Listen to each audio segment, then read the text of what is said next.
അടുത്തായി ശ്രീമതി ശാന്ത തുളസീധരൻ. ഇവിടെ വേദിയിലും സദസ്സിലും ഇരിക്കുന്ന ഓരോ വ്യക്തിത്വങ്ങളെയും സ്നേഹത്തോടെ ബഹുമാനത്തോടെ അഭിവാദ്യം ചെയ്യുന്നു. സ്വാഗതം ആശംസിച്ച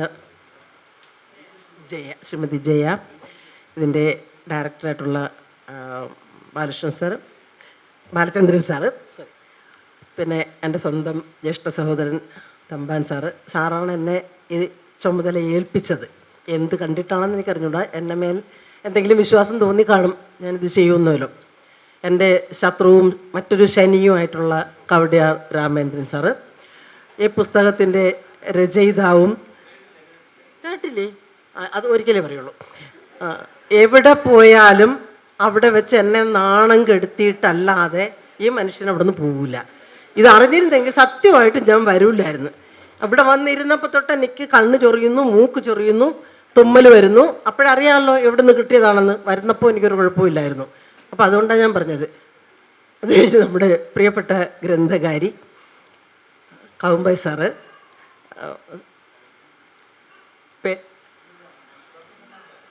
ഡോക്ടർ എം. നായർ. കൗമ്പൈ സാറിൻ്റെ വലിയ അടുത്ത സുഹൃത്താണ്. ഒരുപാട് വർഷങ്ങളായിട്ട് ഞങ്ങൾ അടുത്ത സുഹൃത്തുക്കളാണ്. ഫേസ്ബുക്ക് വഴിയാണ്. ഇന്നാണ് ആദ്യമായിട്ട് മുഖാമുഖം കാണുന്നത്. ഞങ്ങൾ അക്ഷരങ്ങളിലൂടെ ഒരുപാട് സൗഹൃദം പങ്കുവച്ചിരുന്നു ഒരുപാട് കാലം. പിന്നെ കോവിഡൊക്കെ വന്നതിന് ശേഷം ഞാൻ അത്ര ആക്റ്റീവ് അല്ലാതായി. അത് വേറൊന്നും കൊണ്ടല്ല, കുറച്ച് വർക്ക് കൂടുതലുള്ളത് കൊണ്ട് ഫേസ്ബുക്ക് ആക്റ്റീവ് അല്ലാതായി. പിന്നെ അങ്ങോട്ട് വലുതായിട്ട് കോണ്ടാക്റ്റ് കുറവായിരുന്നു. പക്ഷേ ഡോക്ടറെ സംബന്ധിച്ച് അത്ര ഞങ്ങൾ തമ്മിലുള്ള അത്ര അടുപ്പം ഡോക്ടറോടില്ല. പക്ഷേ എനിക്ക് നന്നായിട്ട് അറിയാം. കാരണം എപ്പോൾ കൗമ്പൈ സാറിൻ്റെ പേര് വന്നാലും കൂട്ടത്തിൽ നളിനി മാഡത്തിൻ്റെ പേരും കൂടെ ഉണ്ടാവും, ഡോക്ടറുടെ പേരൂടെ ഉണ്ടാവും മീൻസ് അത് എന്താ പറയുന്നത്, അറ്റാച്ച്ഡ് ഫയൽ പോലെയാണ്. രണ്ടും ഒരുമിച്ച്, ഭൂമിയും ചന്ദ്രനും പോലെ അത് രണ്ടുപേരും ഒരുമിച്ചായിരിക്കും. ഞാനിപ്പോൾ കവടിയാർ സാറിൻ്റെ അടുത്ത് പറഞ്ഞത് എങ്ങനെയാണ്, സാധാരണ നമ്മുടെ വീട്ടിലൊക്കെ ഭാര്യയും ഭർത്താവും ഇടുമ്പോഴത്തേക്കും ഒരു കാര്യത്തെക്കുറിച്ച് നമ്മൾ സംസാരിക്കാൻ തുടങ്ങിയാൽ 3 അഭിപ്രായം മിക്കവാറും വരും. രണ്ടുപേരും ഓരോന്ന് പറയും, പിന്നെ രണ്ടും കൂടെ കൂട്ടിച്ചേർത്ത് മൂന്നാമത്തെ അഭിപ്രായം വരും. അതാണ് പതിവ്. പക്ഷേ ഇവരെ സംബന്ധിച്ചിടത്തോളം, കണ്ണു വയ്ക്കുന്നതല്ല, എനിക്ക് ശനിദോഷമൊന്നുമില്ല, ഇവരെ സംബന്ധിച്ചിടത്തോളം എങ്ങനെയാണ് രണ്ടുപേരും കൂടെ ഒരു പുസ്തകം എഴുതുക എന്നുള്ളത് ഞാൻ എത്ര ആലോചിച്ചിട്ടും പിടികിട്ടുന്നില്ല. അപ്പം ഞങ്ങളുടെ വീട്ടിലാണെങ്കിൽ ഞാനിപ്പോൾ ഇത് തായെന്ന് പറഞ്ഞാൽ പുള്ളി പറയും കായാണെന്ന് പറയും. താ ഇങ്ങനെയല്ല, ഇത് താ പോലെയാണെങ്കിലും കായാണെന്ന് തിരുത്തി പറയും. അപ്പോൾ ഇങ്ങനെ ഒരിക്കലും വെച്ചാൽ ഈഗോയാണ്, നമ്മുടെയൊക്കെ ഈഗോ തന്നെ നമ്മൾ വിട്ടുകൊടുക്കുന്നതാണ്. പക്ഷെ ഇവരങ്ങനെയല്ല, രണ്ടുപേരും 2 തരത്തിൽ പുസ്തകങ്ങൾ എഴുതുകയും അതോടൊപ്പം രണ്ടുപേരും കൂടെ ചേർന്ന് കമ്പൈൻഡ് ആയിട്ട് പുസ്തകം എഴുതുകയും ചെയ്യുക എന്ന് പറയുന്നത് സത്യം പറഞ്ഞാൽ വലിയൊരു അത്ഭുതം. ലോകത്തിൽ തന്നെ എനിക്ക് തോന്നുന്നു ഇങ്ങനെ ഭാര്യയും ഭർത്താവും കൂടെ ഒരുമിച്ച് പുസ്തകം എഴുതുന്ന ഇവർ മാത്രമായിരിക്കും. വേറെ ആരും എത്ര ചങ്കുറ്റം കാണിക്കുമെന്ന് എനിക്ക് തോന്നുന്നില്ല. അത് അവർ തമ്മിലുള്ളൊരു ബോണ്ടിൻ്റെ പ്രത്യേകതയാണ്. എത്രയോ വർഷങ്ങളായിട്ട് ഈ 2 പേരും ഒരുമിച്ച് ഞാൻ കേട്ടുകൊണ്ടേയിരിക്കുന്നു. അന്നും ഇന്നും ഒരുപോലെ സ്നേഹവും ബഹുമാനവും, പ്രത്യേകിച്ചും മിലിറ്ററി സർവീസിലായതുകൊണ്ട് എനിക്ക് കുറച്ച് കൂടുതൽ ബഹുമാനം 2 പേരോടുമുണ്ട്. ഏറ്റവും കൂടുതൽ എന്നെ ആകർഷിച്ചത് ഡോക്ടർ 38 പുസ്തകം എഴുതിയെന്നുള്ളതാണ്. ഈ തിരക്ക് പിടിച്ച, പ്രത്യേകിച്ചും മിലിറ്ററി സർവീസൊക്കെ ഈ തിരക്ക് പിടിച്ച ഔദ്യോഗിക ജീവിതത്തിനിടയിലും വ്യത്യസ്തങ്ങളെ കഥകളുണ്ട്, കവിതയുണ്ട്, പിന്നെ സയൻസുമായി ബന്ധപ്പെട്ടതുണ്ട്, ആരോഗ്യവുമായി ബന്ധപ്പെട്ടതുണ്ട്, ഇംഗ്ലീഷ് പുസ്തകങ്ങളുണ്ട്. ഇങ്ങനെ നിരവധി ആയിട്ടുള്ള 38 പുസ്തകങ്ങൾ എഴുതിയിരിക്കുന്നു. അതിൻ്റെ കൂട്ടത്തിലാണ് നമ്മുടെ ശനീശ്വരനെ കുറിച്ചുള്ള ഈ മനോഹരമായൊരു പുസ്തകമായിട്ട് വന്നത്. ഈ പുസ്തകത്തിലൂടെ കടന്നു പോയപ്പോൾ എനിക്ക് ആദ്യം തോന്നിയൊരു വികാരം എന്ന് പറയുന്നത്, ജനിച്ചു വീണ കുഞ്ഞുങ്ങളെ നമ്മൾ കാണുമല്ലോ, ഇപ്പോൾ ജനിച്ചു വീണ ന്യൂ ബോൺ ആ കുഞ്ഞിനെ കാണുന്ന ഒരു ഒരു ഒരു എന്നുവെച്ചാൽ ആ ഒരു വിശുദ്ധി, ആ ഒരു ഭംഗി എന്നാണോ, ആ ഒരു നിഷ്കളങ്കത്വം, അതാണ് ഈ പുസ്തകം വായിച്ചപ്പോൾ. അതിൻ്റെ ഭാഷ എങ്ങനെയാണ്, വളരെ ലളിതമായ ഭാഷ, വളരെ യാതൊരു തരത്തിലുള്ള ഒരു എന്താ പറയുക, നമുക്കൊരു ആശയക്കുഴപ്പമുണ്ടാക്കാനോ ഒരു സംശയം ഉണ്ടാക്കാനോ നമുക്കൊരു മനസ്സിലാവാത്ത രീതിയിലേക്ക് ഏതെങ്കിലും ഒരു കൃത്രിമമായ ഒരു ജാടയുണ്ടാക്കാനോ ഒന്നിനും ശ്രമിക്കാതെ വളരെ ലളിതമായി കുഞ്ഞുങ്ങളോട് കഥ പറയും പോലെ പറഞ്ഞു പോകുന്നു ശനീശ്വരൻ്റെ കഥകൾ. എനിക്ക് അത് ഇപ്പം എൻ്റെ ഒരു കൺഫ്യൂഷൻ വന്നതെന്ന് വെച്ചാൽ, ശനിയെക്കുറിച്ച് നമ്മളെല്ലാവരും പഠിച്ചു വച്ചിരിക്കുന്നത് സൗരയൂഥത്തിലെ വലിയ ഗ്രഹങ്ങളിൽ 2ാമത്തെ ആൾ, ഹൈഡ്രജനും ഹീലിയവും കൊണ്ട് നിറഞ്ഞിരിക്കുന്ന ഒരു വാതക പിണ്ഡമാണ്. അതോടൊപ്പം തന്നെ അല്ല 6ാമത്തെ, വലുപ്പത്തിൽ 2ാമത്തത്, സൂര്യനിൽ നിന്ന് 6ാമത്തെ സ്ഥാനമല്ലേ, ആറാമത്തെ സ്ഥാനമല്ലേ? സൂര്യനിൽ നിന്ന് ഡിസ്റ്റൻസ് നോക്കുമ്പോൾ ആറാമത്തെ. പിന്നെ 3 പേരോടുണ്ട്, യുറാനസ്, നെപ്റ്റ്യൂൺ, പ്ലൂട്ടോ. അല്ലല്ല, യുറാനസ്, നെപ്റ്റ്യൂൺ, പ്ലൂട്ടോ 3 പേര് ഇനിയും ബാക്കിയുണ്ട്, സാറ്റൻ കഴിഞ്ഞിട്ട്. ഉണ്ട്. അപ്പോൾ ഈ ശനിയെക്കുറിച്ച് നമ്മൾ ശാസ്ത്രീയമായിട്ട് പറഞ്ഞു വരുമ്പോൾ ഈ 9 ഗ്രഹങ്ങളിൽ വെച്ച് ഏറ്റവും സുന്ദരനായ ഗ്രഹം എന്ന് പറയുന്നത് ശനിയാണ്. ശനിക്ക് ചുറ്റിനും ആയിരക്കണക്കിന് വളയങ്ങളുണ്ട്. ആ വലയങ്ങൾ, ആ പിക്ചർ കാണുമ്പോഴേ നമുക്കറിയാം ശനി അകത്തിങ്ങനെ ഒരു ഗോളം പോലിരിക്കുന്നുണ്ട്. അതിന് ചുറ്റിനും കാണുന്ന ആ വലയങ്ങൾ അവന് ഏറ്റവും കൂടുതൽ സൗന്ദര്യം ഉണ്ടാക്കി കൊടുക്കുന്നുണ്ട്. എങ്ങനെ ഈ വലയങ്ങൾ ഉണ്ടായി എന്നുള്ളതിന് ശാസ്ത്രീയ ഗവേഷണങ്ങൾ പറയുന്നത്, ശനിയുടെ അടുത്തേക്കൊരു അതായത് മഞ്ഞുകട്ടകൾ നിറഞ്ഞ അല്ലെങ്കിൽ ഐസി ആയിട്ടുള്ള ഒരു എന്താ പറയുക, നമ്മൾ സാറ്റലൈറ്റ്, ഒരു ഉപഗ്രഹം, നമ്മുടെ ചന്ദ്രനെ പോലെ, ഭൂമിക്ക് ചന്ദ്രനെ പോലെ ഒരു ഉപഗ്രഹം ശനിയുടെ അടുത്തേക്ക് സഞ്ചരിച്ച് ചെല്ലുകയും അതൊരു പ്രത്യേക ഭ്രമണപഥത്തിലെത്തിയപ്പോഴത്തേക്കും ശനിയുടെ ആകർഷണം കൊണ്ട് തന്നെ അത് ഇങ്ങോട്ട് വരാതെ തന്നെ ചെറുത്ത് നിർത്തുകയും ചെയ്തു. അല്ലായിരുന്നെങ്കിൽ ഇത് വന്ന് ശനിയിൽ ഇടിച്ച് ശനിക്ക് കേടുപാടുകൾ സംഭവിച്ചേനെ. അപ്പം ശനി അതിനെ തടഞ്ഞു നിർത്തിയപ്പോൾ ആ ചന്ദ്രൻ അത് പീസായി വിഘടിച്ച് അതിങ്ങനെ ചുറ്റിനും കറങ്ങിക്കൊണ്ടേ ഇരുന്നപ്പോൾ അതൊരു പ്രകാശമായിട്ട് മാറിയെന്നാണ്. അങ്ങനെയുള്ള 1000-ഓളം വലയങ്ങളാണ് ശനിക്ക് ചുറ്റിനും ഇങ്ങനെ സൗന്ദര്യത്തിൻ്റെതായ മോതിര വലയങ്ങൾ ഉണ്ടാക്കിക്കൊണ്ട് സഞ്ചരിച്ചു കൊണ്ടേയിരിക്കുന്നത്. ഇനി ഈ ശനിയെക്കുറിച്ച് നമ്മൾ ഇപ്പം മാഡം പറഞ്ഞിരിക്കുന്ന രീതിയിൽ നമ്മൾ ചിന്തിക്കുകയാണെങ്കിൽ, ശനിയെ ഈശ്വരനായിട്ട് കാണാൻ നോക്കിയാൽ ശനിക്ക് നമുക്ക് വേണമെങ്കിൽ ഒരു പ്ലാനറ്റിൻ്റെ, ഒരു ഗ്രഹത്തിൻ്റെ സ്ഥാനം കൊടുക്കാം, ഈശ്വരൻ്റെ സ്ഥാനം കൊടുക്കാം, ഒരു മനുഷ്യൻ്റെ, സാധാരണ മനുഷ്യൻ്റെ സ്ഥാനം കൊടുക്കാം. ഇങ്ങനെ ഏത് രീതിയിൽ വേണമെങ്കിൽ നമുക്ക് ചിത്രീകരിക്കാൻ കഴിയുന്ന ഒരു ഗ്രഹം തന്നെയാണ് ശനി എന്ന് നമ്മൾ ഈ പുസ്തകം വായിക്കുമ്പോൾ നമുക്ക് മനസ്സിലാവും. ശനിയുടെ ഉൽപ്പത്തിയെക്കുറിച്ച് പറയുന്നുണ്ട്. സൂര്യൻ്റെ മകനാണ്, അത് അബദ്ധം പറ്റിപ്പോയതാണ് എന്ന് നമുക്കറിയാം. കാരണം സ്വന്തം ഭാര്യ സജ്ഞ നമ്മുടെ ഇപ്പോഴത്തെ പെൺപിള്ളേർ അറിയേണ്ട ഒരു പ്രധാന കാര്യമുണ്ട്. കല്യാണമൊക്കെ കഴിച്ച് ഭർത്താവിൻ്റെ വീട്ടിൽ പോയി കഴിഞ്ഞാൽ കുറച്ച് നാൾ കഴിയുമ്പോഴത്തേക്കും അവർക്ക് ഒന്ന് വീട്ടിൽ പോയി കുറച്ച് ദിവസം നിൽക്കണമെന്ന്. അവരിവിടുന്ന് എങ്ങനെയെങ്കിലും എന്തെങ്കിലും ഒരു കൊതിക്കറുമൊക്കെ പറഞ്ഞിട്ട് നേരെ പെട്ടിയെടുക്കുക, വീട്ടിൽ പോവുക, അച്ഛൻ്റെ അമ്മയുടെയും കൂടെ ചെന്ന് നിൽക്കുക. എന്നെ പോലുള്ള ഇപ്പോഴത്തെ അച്ഛനമ്മമാരാണെങ്കിൽ പറയും, അങ്ങനെ അങ്ങ് പോകണ്ട, നീ ഇവിടെ നില്ല്, കുറച്ച് ദിവസം നിൽക്ക്, കാര്യമൊന്നും അറിയട്ടെ, അത് കഴിഞ്ഞിട്ട് പിന്നെ പോകാം. അങ്ങനെ അങ്ങ് വിട്ടുകൊടുത്താൽ പറ്റില്ലല്ലോ, ആരും മോശക്കാരല്ലെന്നൊക്കെ പറഞ്ഞ് എരി കയറ്റി ഈ പെങ്കൊച്ചിനെ അവിടെ നിർത്തിയേക്കും. പക്ഷേ സൂര്യൻ്റെ ഭാര്യ സപ്നയ്ക്ക് പറ്റിയെന്ന് പറഞ്ഞാൽ, അവർക്ക് സൂര്യൻ്റെ ചൂട് സഹിക്കാൻ വയ്യാതെ കുറച്ച് ദിവസം റെസ്റ്റ് എടുക്കാൻ പോയതാണ്.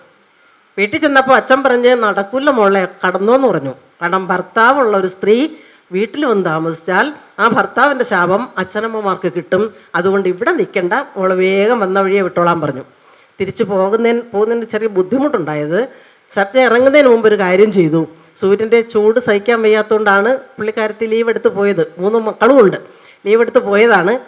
അദ്ദേഹത്തിന് അവരുടെ നിഴലിനെ, ഛായ, അവരുടെ നിഴലിനെ ഒരു നിഴൽ കൊണ്ടൊരു രൂപം ഉണ്ടാക്കി ഛായ എന്ന് പേരുമിട്ട് അത് അവിടെ നിർത്തി കൊടുത്തു, സൂര്യന് പകരം, സൂര്യന് ഭാര്യയായിട്ട്. പ്രത്യേകം പറഞ്ഞു, ഒരു ഭാര്യയുടെ കർമ്മങ്ങളെല്ലാം അനുസരിക്കണമെന്ന് പറഞ്ഞാണ് ഏൽപ്പിച്ചിട്ട് പോയത്. ഈ ഛായ അവിടെ താമസിക്കുന്നെങ്കിലും ഛായ കടുത്ത ശിവഭക്തയായിരുന്നു. ശിവനെ അത്രമേൽ ആരാധിക്കുന്നത് കൊണ്ട് എപ്പോഴും ധ്യാനത്തിലായിരിക്കും, ശിവനെ ധ്യാനിച്ചിരിക്കുന്ന ഒരു സ്വഭാവമാണ് ഛായയ്ക്കുള്ളത്. അപ്പം സൂര്യൻ ഇതൊന്നും അറിയുന്നില്ല. സൂര്യൻ ഛായയുമായി ബന്ധപ്പെടുന്നു, ഛായ ഗർഭിണിയാവുന്നു. ഛായ രാത്രിയും പകലും ഒന്നുമില്ലാതെ പൊരി വെയിലിൽ ശിവനെ ധ്യാനിച്ചങ്ങനെ തപസ്സിലിരിക്കുകയാണ്. കുറേ നാൾ കഴിഞ്ഞു, സമയമായി, ഛായ പ്രസവിച്ചു. അപ്പോൾ സൂര്യൻ ഓർത്തു, എന്നെപ്പോലെ സുന്ദരനായ ഒരു മകനായിരിക്കും എന്ന് പറഞ്ഞിട്ട് വലിയ പ്രതീക്ഷയോടുകൂടി സൂര്യൻ കുഞ്ഞിനെ കാണാൻ ചെന്നപ്പോൾ ഉണ്ട് കറാന്ന് ഒരു കൊച്ചു കുട്ടി, ഇങ്ങനെ ഒരു കുട്ടി കിടക്കുന്നുണ്ട്. കറുപ്പെന്ന് പറഞ്ഞാലും പോലെ മഹാവൃത്തിയില്ലാത്തൊരു കറുപ്പ്, അങ്ങനെ ഒരു കുഞ്ഞാണ് കിടക്കുന്നത്. ഇപ്പോൾ സൂര്യൻ ആലോചിച്ച് നോക്കി, ഇത്രയും കറുക്കണമെങ്കിൽ ഇതിലെന്തോ കുഴപ്പമുണ്ട്, സംതിങ് റോങ് എന്ന് സൂര്യന് മനസ്സിലായി. സൂര്യൻ എല്ലാവർക്കും ഉണ്ട് ഈ കുഴപ്പം, സൂര്യനായാലും ദൈവമായാലും എല്ലാവരെയും കയ്യിലിരിപ്പ് ഇതൊക്കെ തന്നെയാണ്. സൂര്യൻ ഒത്തിരി നേരം ആലോചിച്ച് കഴിഞ്ഞിട്ട് പറഞ്ഞു, ഇത് അവിഹിത സന്തതിയാണ്, എൻ്റെ മകനാണെങ്കിൽ ഇത്രയും കറുപ്പ് വരാൻ വഴിയില്ല, ഇത് അവിഹിത സന്തതിയാണെന്ന് പറഞ്ഞു. ഇത് കേട്ടത് ശനി ഈ കുഞ്ഞിത് കേൾക്കുകയും സ്വന്തം അമ്മയെ അവിശ്വസിക്കുകയും അപമാനിക്കുകയും ചെയ്തതിന് അച്ഛനോട് ദേഷ്യപ്പെടുകയും അച്ഛനോട് ആക്രമിക്കാൻ തയ്യാറാവുകയും ചെയ്ത ആളാണ് ശനി. അതായത് അമ്മയെ ഇത്ര കണ്ട് സ്നേഹിച്ചിട്ടുള്ള ഒരു ദൈവമോ മനുഷ്യനോ ഇല്ല എന്ന് നമുക്ക് പറയാം. അത്രമേൽ മാതൃസ്നേഹമുള്ള, അമ്മയെ ബഹുമാനിക്കുകയും സ്നേഹിക്കുകയും ആരാധിക്കുകയും ചെയ്ത ഒരു എന്താ പറയുക, മനുഷ്യനെങ്കിൽ മനുഷ്യൻ, ദൈവമെങ്കിൽ ദൈവം, അതല്ല ഗ്രഹമെങ്കിൽ ഗ്രഹം ആണ് ശനി. അതുകൊണ്ട് ശനിക്ക് നമ്മൾ ഈശ്വര പദവി കൊടുത്തതുകൊണ്ട് ശനീശ്വരൻ എന്ന് പറയുന്നു. ഈശ്വരനാണെന്ന് ഇന്ന് എനിക്ക് ബോധ്യമായി. കാരണം ഇന്ന് 11 മണി വരെ, ഇന്നലെ രാവിലെ തുടങ്ങിയ മഴ ഇന്ന് 11 മണി വരെ നിലയ്ക്കാതെ പെയ്യുന്നുണ്ടായിരുന്നു. ഞാൻ തമ്പാൻ സാറിനെ വിളിച്ച് ചോദിച്ചു, സാറേ വല്ലതും നടക്കുമോ, ഈ മഴയിൽ എങ്ങനെയാണ് പുസ്തക പ്രകാശനം ഉണ്ടാവുമോ അതോ മാറ്റി വെച്ചോ? അപ്പോൾ മാഡം തന്നെ അപ്പുറത്തിരുന്നുകൊണ്ട് പറഞ്ഞു, അതെല്ലാം ശനി ഭഗവാൻ നോക്കിയോളൂ എന്ന്. ഞാനത് വിശ്വസിച്ചു. ഇവിടെ വന്നപ്പോൾ ഞാൻ ഉടനെ പറഞ്ഞു, എന്തായാലും ശനിക്ക് ശക്തി ഉണ്ടെന്നുള്ളത് ഉറപ്പായി. ഇരുണ്ട് മൂടിക്കിടന്ന മഴ എവിടെ പോയി എന്നറിയില്ല, വെയിൽ വന്നു. പിന്നെ ചില ശനി ദശക്കാർ വന്നതോടുകൂടി ചെറിയ മഴക്കോൾ വരുന്നുണ്ട്. അതാരാന്ന് ഞാൻ പറയുന്നില്ല. അപ്പം ചുരുക്കി പറഞ്ഞാൽ വളരെ മനോഹരമായൊരു പുസ്തകം. ശനി ക്ഷേത്രങ്ങളെക്കുറിച്ച് പറയുന്നുണ്ട്. വിഗ്രഹമുണ്ട്, അമ്പലമില്ല. കാരണം ശനിക്ക് മേൽക്കൂര ഇഷ്ടമല്ല. ഒരുപക്ഷെ അമ്മ കൊടും വേനലിൽ തപസിരുന്നത് കൊണ്ടാവാം ഈ ശനിക്ക് വെയിൽ വേണം എന്നുള്ളത്, അല്ലെങ്കിൽ മേൽക്കൂര വേണ്ട എന്നുള്ളത്, അല്ലെങ്കിൽ എല്ലായിടവും കാണാൻ വേണ്ടിയിട്ടാവാം, എല്ലാ പേരെയും കാണാൻ വേണ്ടിയിട്ടാവും.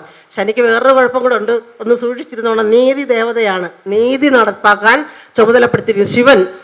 ശനിയുടെ ഗുരു എന്ന് പറയുന്നത് ശിവനാണ്. ശിവനെ ധ്യാനിച്ച വഴിയിൽ ശിവൻ കൊടുത്ത വരമാണ് ഭൂമിയിൽ നീതി നടപ്പാക്കുക എന്ന് പറഞ്ഞാൽ ആരെന്ത് ചെയ്യുന്നുവോ അതിനനുസരിച്ചുള്ള ഫലം കൊടുക്കുക. നല്ലത് ചെയ്താൽ നല്ലത് കിട്ടും, മോശമാണ് ചെയ്യുന്നതെങ്കിൽ അത് തന്നെ കിട്ടും. അപ്പം അങ്ങനെ ശിക്ഷ നടപ്പാക്കാൻ ഉള്ള അവകാശം കൂടി ശനിക്ക് ശിവൻ കൊടുത്തിട്ടുണ്ട്. അപ്പം ചുരുക്കി പറഞ്ഞാൽ ഒരേ സമയത്ത്, പക്ഷെ നമ്മളെല്ലാവരും പറയും ജീവിതത്തിൽ നമ്മൾ ഒന്നറിയാൻ മറക്കാതെ അല്ല, നമ്മൾ ഓർക്കേണ്ട ഒരു കാര്യമുണ്ട്. ഇത്രമാത്രം ആക്ഷേപവും ശാപവും കേട്ടിട്ടുള്ള ഒരു ദൈവവും കാണത്തില്ല അല്ലേ? ഏറ്റവും കൂടുതൽ കേട്ടിട്ടുള്ള ശനിയാണ്. ചന്ദ്രൻ അത്രയും ഇല്ല. കാരണം ചന്ദ്രൻ കല്യാണവുമായി ബന്ധപ്പെട്ടേ ചീത്ത കേൾക്കുന്നുള്ളൂ. കല്യാണം നടക്കാതെ വരുമ്പോൾ അല്ല ചൊവ്വ, ചന്ദ്രനല്ല ചൊവ്വ. കല്യാണം നടക്കാതെ വരുമ്പോൾ പറയും ചൊവ്വാദോഷമുണ്ട്, ചൊവ്വാദോഷം ഉള്ളത് കൊണ്ട് കല്യാണം നടക്കുന്നില്ല. അപ്പം കല്യാണം നടക്കാത്തവർ മാത്രമേ ചീത്ത പറയൂ. ശനിക്കതൊന്നുമല്ല. ഈ ഭൂമിയിൽ ജനിച്ചിട്ടുള്ള സകലമാന മനുഷ്യരും ശനിയെ ചീത്ത വിളിക്കും. ഏതെങ്കിലും ഒരു ശനി എപ്പോഴെങ്കിലും കൂടെ കാണും. നമ്മുടെ കയ്യിരിപ്പുണ്ടായിരിക്കാം ഒരു പക്ഷേ, അത് നമ്മൾ സമ്മതിക്കില്ലെങ്കിലും. അപ്പോൾ കണ്ടകൻ കൊണ്ടേ പോകുന്നു പറയുന്നു, കണ്ടക ശനി വരുന്നു, ഏഴരാണ്ടം വരുന്നു, ആര് വന്നാലും ശരി കടക്കപ്പുറത്ത് ഇല്ലാത്തത്ര ദുരിതങ്ങളും ഇതൊക്കെയാണ് വരുന്നത്. ഇതൊക്കെയാണെങ്കിലും ഇന്നലെ ഞാനൊരു ഒരു വീഡിയോ കണ്ടു. ശനി കാല് മാറ്റി ചവിട്ടിയിരിക്കുന്നു. ശനിയുടെ കാല് മാറിയിരിക്കുന്നു, പാദം മാറിയിരിക്കുന്നു. അങ്ങനെ മാറിയപ്പോൾ ഒരു നക്ഷത്രത്തിന് അതീവ ഗുണകരമാണ്. എൻ്റെ ഒരു ഭാഗ്യം എൻ്റെ മോൻ്റെ നക്ഷത്രമാണ്. ഞാൻ പറഞ്ഞു, മക്കളെ നിൻ്റെ കാല് വെക്കുന്നിടമെല്ലാം നിനക്ക് സ്വന്തമാവും. നീ എങ്ങനെയെങ്കിലും ഒരു ടിക്കറ്റ് എടുത്ത് തിരുവനന്തപുരം എയർപോർട്ടിൽ വന്നിറങ്ങണം, അവിടെ ഇറങ്ങി ഒന്ന് നടക്കണം. അപ്പോൾ അത് നിനക്ക് സ്വന്തമാവും, അത് എനിക്ക് തരണം. അത് കഴിഞ്ഞ് വന്ന് റെയിൽവേ സ്റ്റേഷനിൽ ഇറങ്ങണം, അവിടെ കുറച്ച് നേരം നടക്കണം, അത് നിനക്ക് സ്വന്തമാവും, അത് നീ അച്ഛന് കൊടുത്തോ. കാരണം അച്ഛന് കൂടുതൽ സമയമുണ്ട്, ട്രെയിൻ കൂടുതലാണ്, വരികയും പോവുകയും ചെയ്യുമ്പോൾ എണ്ണം എടുക്കാം, നോക്കാനുള്ള സമയം പുള്ളിക്ക് കിട്ടും. എനിക്ക് സമയക്കുറവാണ്, തിരുവനന്തപുരം എയർപോർട്ടിലാകുമ്പോൾ ദിവസം 1-2 ഫ്ലൈറ്റേ വരുള്ളൂ. അപ്പോൾ ഇടയ്ക്കുള്ള സമയം ഞാൻ പോയി നോക്കിക്കോളാം. അതുകൊണ്ട് നീ കാറിൽ പോകുന്ന ഒഴിവാക്കിയിട്ട് ഇടയ്ക്കിടയ്ക്ക് ഇറങ്ങി നടക്കുക, നടക്കുന്നിടമെല്ലാം നിന്റെ സ്വന്തമാവും എന്ന് ഞാൻ അവരെ വിളിച്ച് പറഞ്ഞു. അപ്പം ഇങ്ങനെ ശനി കൂടെ നിൽക്കുന്നുണ്ട്, നമ്മളെ സഹായിക്കാൻ വരുന്നുണ്ട്. ഒന്നുമില്ലെങ്കിൽ ഒരു സ്വപ്നം കാണാനൊരു അവസരം തന്നില്ലേ? ഇതെല്ലാം എനിക്ക് സ്വന്തമാക്കാവുന്നൊരു പ്രതീക്ഷ തരുന്നു ശനി. അതോടൊപ്പം തന്നെ വേറെ ചില നക്ഷത്രക്കാർക്കും ഉണ്ട്. ആ നക്ഷത്രക്കാരിവിടെ ഉണ്ടെങ്കിൽ ഞാൻ പറയുന്നില്ല. ആയില്യം നക്ഷത്രക്കാർക്ക് നല്ല ദിശയാണ്, നല്ല സമയമാണ്. അനിഴം നക്ഷത്രക്കാർക്ക് നല്ല സമയമാണ്. അതോടൊപ്പം തന്നെ പുണർന്ന നക്ഷത്രക്കാർക്കും. ഈ 3 പേരും പക്ഷെ ചെയ്യേണ്ടത് ശനിയെ പൂജിക്കണം. ശനിയാഴ്ച ദിവസം അമ്പലത്തിൽ പോയിട്ട് ശനീശ്വര പൂജ നടത്തണം, ശനീശ്വരായ നമുക്ക് ജപിക്കുക.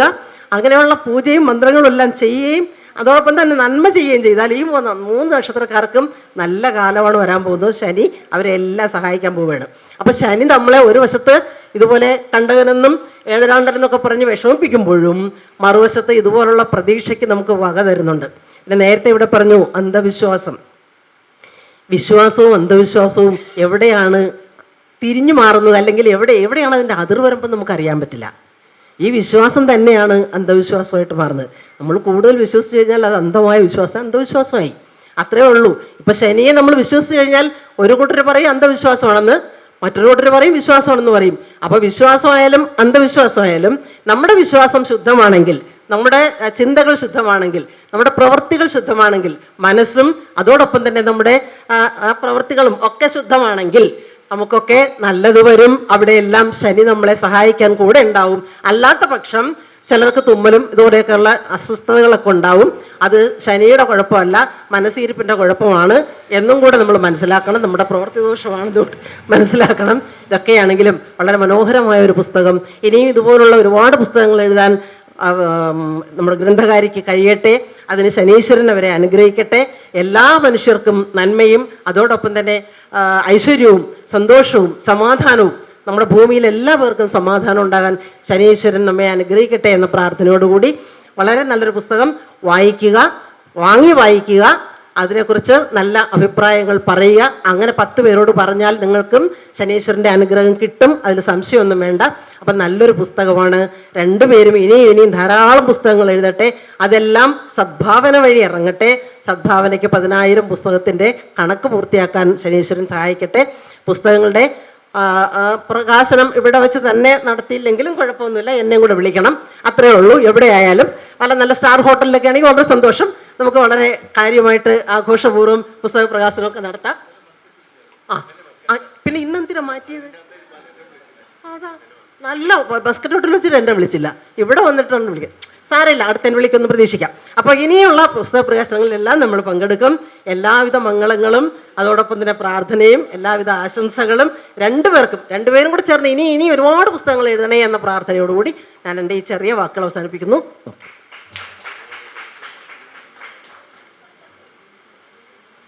അടുത്തായി തമ്പാൻ സാറിൻ്റെ ബർത്ത്ഡേ പ്രമാണിച്ചുള്ള കേക്ക് കട്ടിങ്. ടീച്ചർ വരണം. എല്ലാവരുടെയും ശ്രദ്ധയ്ക്ക് ഒരു ബർത്ത്ഡേയും കൂടെ ഉണ്ട്. നമ്മുടെ ഡോക്ടർ നളിനി ജനാർദ്ദനൻ്റെ ബർത്ത്ഡേയും ഇന്ന് തന്നെയാണ്. എന്തോ അത് യാദൃശ്യവുമായി വന്നു പെട്ടതാണ്. എന്തായാലും എല്ലാവർക്കും കൂടെ അപ്പോൾ കേക്ക് മുറിക്കാം. ഒരു ഡേറ്റാണ്.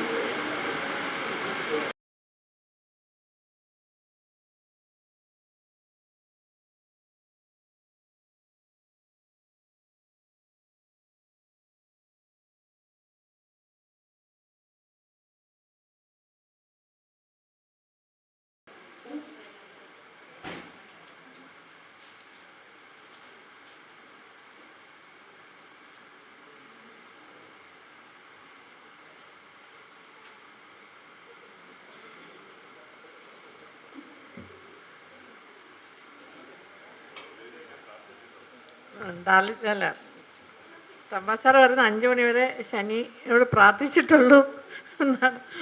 അടുത്തായി പ്രസംഗിക്കുന്നത് ഡോക്ടർ MNR നായർ സാറിനെ ക്ഷണിക്കും. വേദിയിലിരിക്കുന്ന പ്രശസ്തരായ എല്ലാവർക്കും, പ്രത്യേകിച്ച് എനിക്ക് ഗുരുതുല്യനായ doctor Thampan sir, Balachandran sir, doctor Kawdiar Ramachandran, Shrimati Shantha Thulaseedharan, എനിക്ക് സ്വാഗതം പറയുമ്പോൾ നല്ല വാക്കുകൾ പറഞ്ഞ ശ്രീമതി ജയ ശ്രീകുമാർ, പിന്നെ ഇവിടുത്തെ ഇന്നത്തെ ചർച്ച വിധിക്ക് വിധേയമാകുന്ന പുസ്തകം എഴുതിയ ഡോക്ടർ മേജർ നളിനി ജനാർദ്ദനൻ, അതേപോലെ professor colonel doctor Kavumbayi Janardhanan, വേദിയിലിരിക്കുന്ന എല്ലാ വ്യക്തികൾക്കും, സദസ്സിലിരിക്കുന്ന എല്ലാ നല്ല ആസ്വാദകർക്കും, സാഹിത്യ പ്രേമികൾക്കും ഞാൻ എൻ്റെ വിനീതമായ നന്ദി പറയുന്നു. ആദ്യമേ തന്നെ 2 കാര്യങ്ങൾ പറയാം. ആശ്വാസം നൽകുന്ന 2 വാക്കുകൾ. 1, ഞാൻ അധികം നീട്ടി പ്രസംഗിക്കുന്ന ഒരാളെ അല്ല.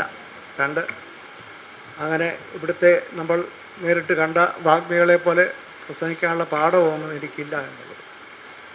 സയൻസ്, ഇവിടെ ബാലചന്ദ്രൻ സാർ പറഞ്ഞ പോലെ സയൻസ് പുസ്തകങ്ങൾ എഴുതിയാണ് ഞാൻ തുടങ്ങുന്നത്.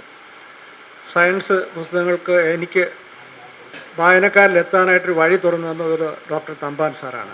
എൻ്റെ ആദ്യത്തെ പുസ്തകം, 3ാമത്തെ പുസ്തകത്തിന് തിരുവനന്തപുരത്തെ NB സാഹിത്യവേദിയുടെ അവാർഡ് കിട്ടുന്ന സമയത്ത് ആ അവാർഡ് ദാനം ഈ ഹാൾ വെച്ചാണ് നടന്നത്. അത് നമ്മുടെ പഴയ വിദ്യാഭ്യാസ മന്ത്രിയായിരുന്ന MA ബേബി സാറായിരുന്നു അന്ന് എനിക്ക് ആ സമ്മാനം തന്നത്. അപ്പോൾ ഈ 2ാമത്തെ എൻ്റെ ഈ സമ്മേളന ഹാളിലേക്കുള്ള സന്ദർശനമാണ്. 2ഉം അവിസ്മരണീയമായ 2 അനുഭവങ്ങളായിട്ട് എനിക്ക് അനുഭവപ്പെടുന്നുണ്ട്. ഇതിനിടയ്ക്ക് വിഷ്ണു നാരായണൻ നമ്പൂതിരി സാറിനെ സംബന്ധിച്ച ആധുനിക കവികളിൽ വളരെ പ്രശസ്തനായ ഒരാളായിരുന്നു. എൻ്റെ അടുത്തൊരു സ്നേഹിതനും ഗുരുവും മാർഗദർശിയും ഒക്കെ ആയിരുന്ന ഒരാളായിരുന്നു. അദ്ദേഹത്തിൻ്റെ ഒരു കാര്യം ഞാൻ പറയാം. കേരള യൂണിവേഴ്സിറ്റി അറേഞ്ച് ചെയ്ത ഒരു കുമാരനാശാൻ്റെ കൃതികളെ പറ്റിയുള്ള ഒരു പ്രഭാഷണ പരമ്പരയുണ്ടായിരുന്നു. ഇത് കൃതികളെപ്പറ്റി ഇങ്ങനെ പറയുന്ന സമയത്ത് നമ്മുടെ സാഹിത്യവാരഫലം എം കൃഷ്ണൻ നായർ അങ്ങനെ ജ്വലിച്ചു നിൽക്കുന്ന ഒരു സമയമാണ്. അപ്പോൾ കരുണയെപ്പറ്റി വിഷ്ണുനാരായണൻ നമ്പൂതിരി പറഞ്ഞതിൽ എന്തോ ഒരു തെറ്റ് ഇദ്ദേഹം കണ്ടുപിടിച്ചു. അനുപമ കൃപാനിധി അഖില ബാന്ധവൻ ശാക്യ ജിനദേവൻ ധർമ്മരശ്മി ചൊരിയും നാളല്ലോ അതിലെ ആദ്യത്തെ വരി. അതിൽ ജിനദേവൻ എന്നുള്ള വാക്കിന് ബുദ്ധ ഭഗവാൻ എന്ന അർത്ഥം പറഞ്ഞു. കുമാരനാശാനും അത് തന്നെയാണ് ഉദ്ദേശിച്ചത്. ജിനദേവൻ എന്നുള്ള വാക്കിന് ബുദ്ധൻ എന്ന അർത്ഥമില്ല എന്നാണ് നമ്മുടെ സാഹിത്യവാരഫലം കൃഷ്ണൻ നായരുടെ കണ്ടുപിടുത്തം. എന്നിട്ട് ഇങ്ങനെ ആക്ഷേപിച്ച് അദ്ദേഹം ഈ വാരഫല കോളത്തിൽ എഴുതി. പിന്നെ ഒരിക്കലും ഞാൻ ജയചന്ദ്രൻ സാറിനെ കണ്ടപ്പം ഈ കൃഷ്ണനായരെ വിമർശിച്ചിട്ടുള്ള ഒരു കത്തുകൾ പോലും ഈ പത്രക്കാർ പബ്ലിഷ് ചെയ്യില്ലെന്ന് അങ്ങനെ ഒരു എഗ്രിമെൻ്റ് അവർ തമ്മിലുണ്ടാക്കിയത്. ഏതായാലും കൊള്ളാം, ഞാൻ വിഷ്ണുനാരായണൻ ചോദിച്ചു എന്തെങ്കിലും ഒരു മറുപടി പറയണ്ടേ ഇതിനകത്ത്. അപ്പോൾ അദ്ദേഹം പറഞ്ഞു, ഈ കൃഷ്ണനായർ സാർ ഈ പറയുന്നത് പോലെ നേരെ ചൊവ്വേ സംസ്കൃതം പഠിച്ച ആളൊന്നുമല്ല. അദ്ദേഹത്തിന് സംസ്കൃതം പഠിക്കുന്ന ആരും ആദ്യം പഠിക്കുന്ന 2 പുസ്തകങ്ങളുണ്ട്. അതിലൊന്നാണ് അമരകോശം എന്ന് പറയുന്നത്. അമരകോശം ഏകദേശം ഒരു സംസ്കൃതത്തിലെ ആദ്യത്തെ നിഘണ്ടു എന്നോ വെച്ചാൽ പറയാം.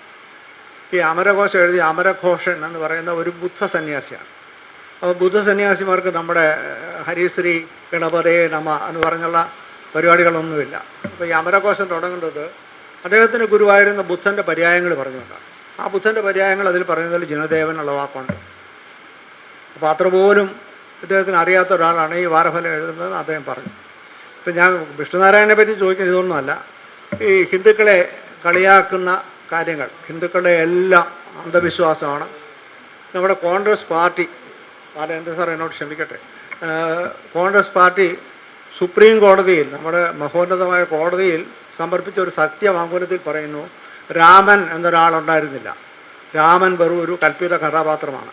അത് ഈ രാമസേതു പൊളിക്കാനുള്ളൊരു പരിപാടി ഉണ്ടായിരുന്നു. ആ സമയത്താണ് ഈ പരിപാടി ചെയ്തത്. നമ്മുടെ വാൽമീകി രാമായണം ഉദ്ധരിക്കാനുള്ള സംസ്കൃത പാഠമൊന്നും എനിക്കില്ല. പക്ഷേ അധ്യാത്മരാമായണം സാധാരണ ഇതിൽ വായിക്കാറുണ്ട്. അധ്യാത്മരാമായണത്തിൽ ഈ കൽപ്പിത കഥാപാത്രമായ ശ്രീരാമൻ ജനിക്കുന്ന സമയത്തെ ഗ്രഹനില, ജാതകം പറയുന്നുണ്ട്. അത് എഴുത്തച്ഛൻ മനോഹരമായിട്ട് തർജ്ജമ ചെയ്തിട്ടുണ്ട്. ഉച്ചത്തിൽ പഞ്ചഗ്രഹം നിൽക്കുന്ന കാലത്തിങ്കൽ അച്യുതൻ അയോധ്യയിൽ കൗസല്യാത്മജനായാൻ എന്ന് പറഞ്ഞാൽ തുടങ്ങുന്നത്. എന്നിട്ട് ഈ ഗ്രഹനിലകളെല്ലാം പറയുന്നത്. അങ്ങനെ ഗ്രഹനില കൃത്യമായിട്ട് പറയാവുന്ന ആളെങ്ങനെയാണ് കൽപ്പിത കഥാപാത്രമാകുന്നത്?